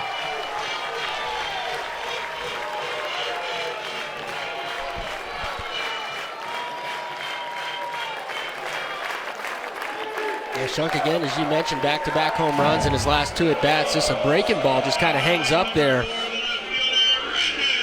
There's a good job right there, getting the head out on an outside pitch and staying through it.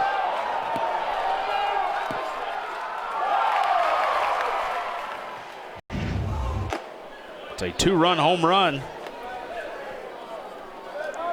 As Tucker Maxwell walked and was at second.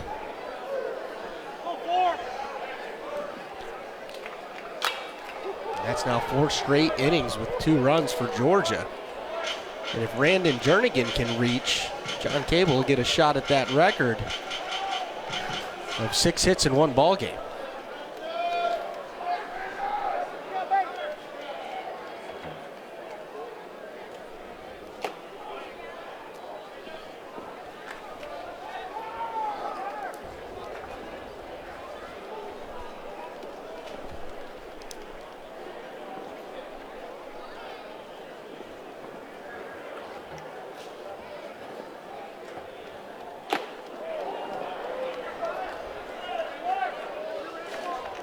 Jernigan hitting for L.J. Talley here, who had 3 singles on the night.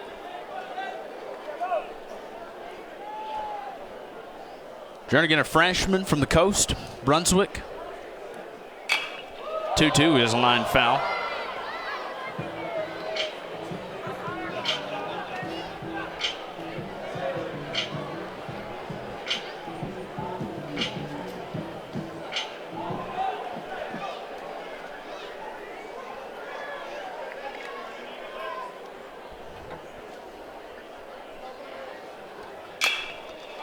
Ball line foul. He's trying to give John Cable an opportunity. Yeah, Jernigan's got a whole lot of potential to be just an exciting. He already is an exciting player, but as a young freshman, just has incredible speed from the right side. And again, has gotten a lot of opportunities this season due to injury. 2-2, swung on and missed for strike 3. Jernigan will strike out. But Aaron Schunk, his 2nd home run of the night. Get rid of that batting helmet, sir. There's some headwear for you waiting in the dugout.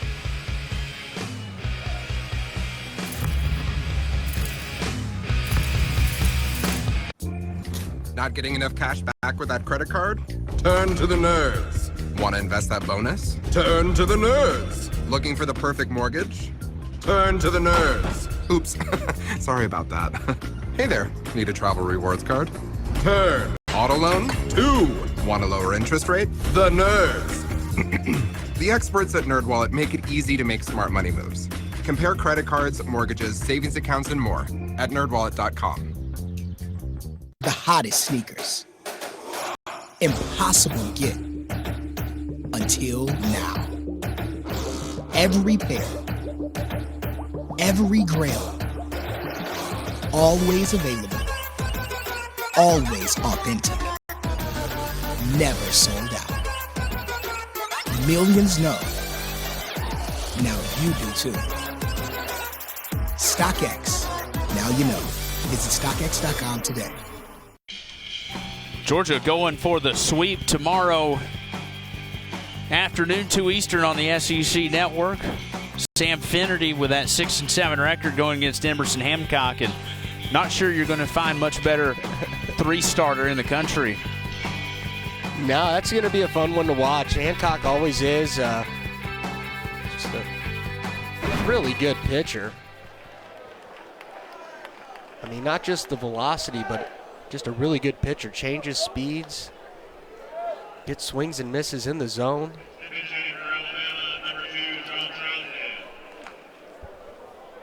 He's a fun guy to watch.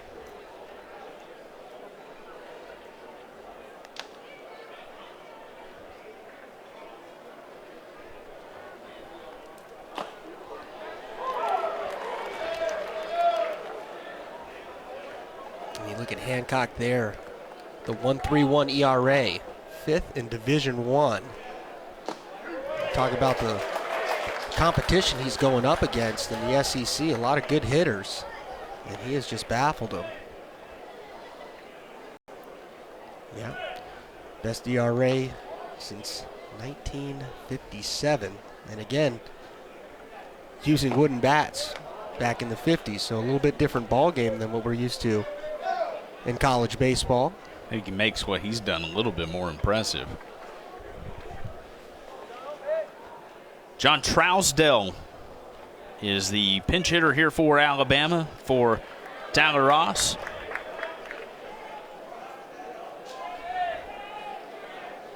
Trousdale, a native of Rogersville, Alabama.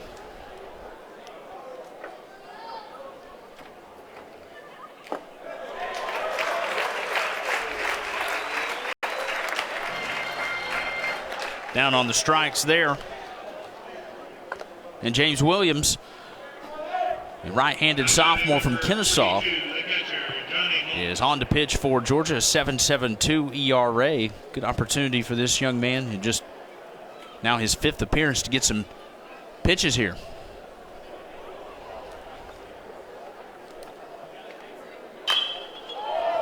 Johnny Hawk will stand in for the first time tonight. And this one sent to center, 2 away.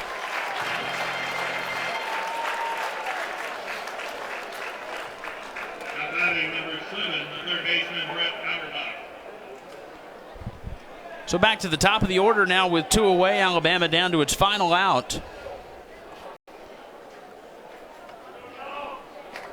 And Brett Auerbach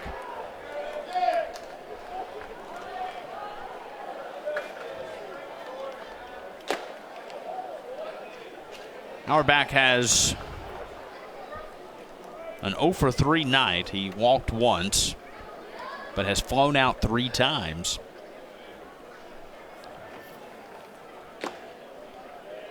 Ahead here 2-0. Got robbed of a hit there by Riley King out in left field. Back in the 5th. Yeah, I really enjoy the way this young man plays the game. He's good behind the plate. Got him out at third base now, so versatile. Very athletic.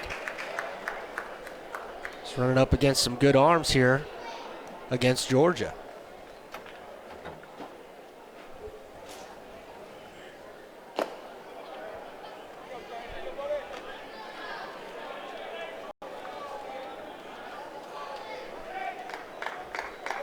Auerbach, a native of Mission Viejo, California, came in from Saddleback Community College.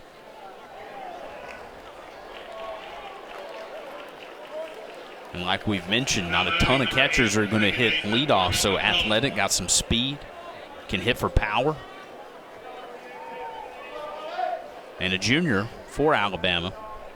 Yeah, I was talking to Coach Bohannon before the game, kind of mentioning that, and he said, you know, Craig Biggio came up as a catcher, and I was like, that's right. So kind of a similar type style of play.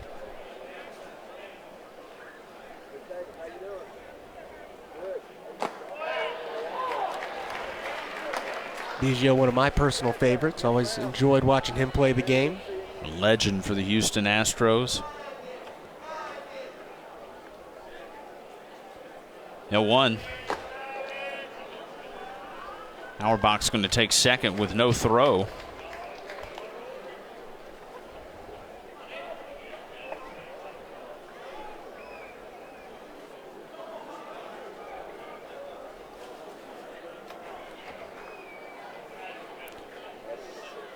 Morgan McCullough on the 1-1 sends this one back out of play. 1-2. Nice catch there by a fan.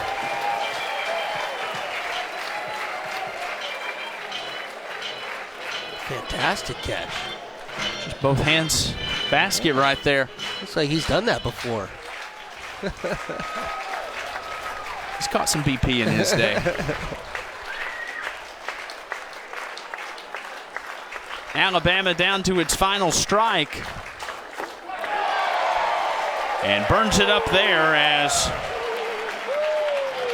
Williams gets him to swing and miss.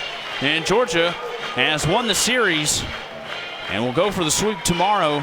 In this game 2, a 12-2 victory for Georgia. Dogs are clicking on all cylinders right now. The pitching is there. The hitting was definitely there tonight. And Georgia's going to be a handful. Yeah, absolutely. I mean, I think Losi probably not the best start that we've seen out of him, but only surrenders the 1 run, just gives up 4 hits. And Georgia with the timely hitting, a lot of offense and just the whole team kind of contributing to the 12 runs they were able to put up. Our entire SEC Network crew doing a great job for us here this evening. For all of them and Jason Jacobs, I'm Caleb Frady. So long from Athens. Georgia, a 12-2 winner over Alabama. To watch this game on replay, as well as any other game on the family of ESPN networks. Log on to watchespn.com or download the Watch ESPN app. This has been a presentation of the SEC ESPN Network. Georgia going for the sweep Saturday, 2 Eastern, right here on the SEC Network.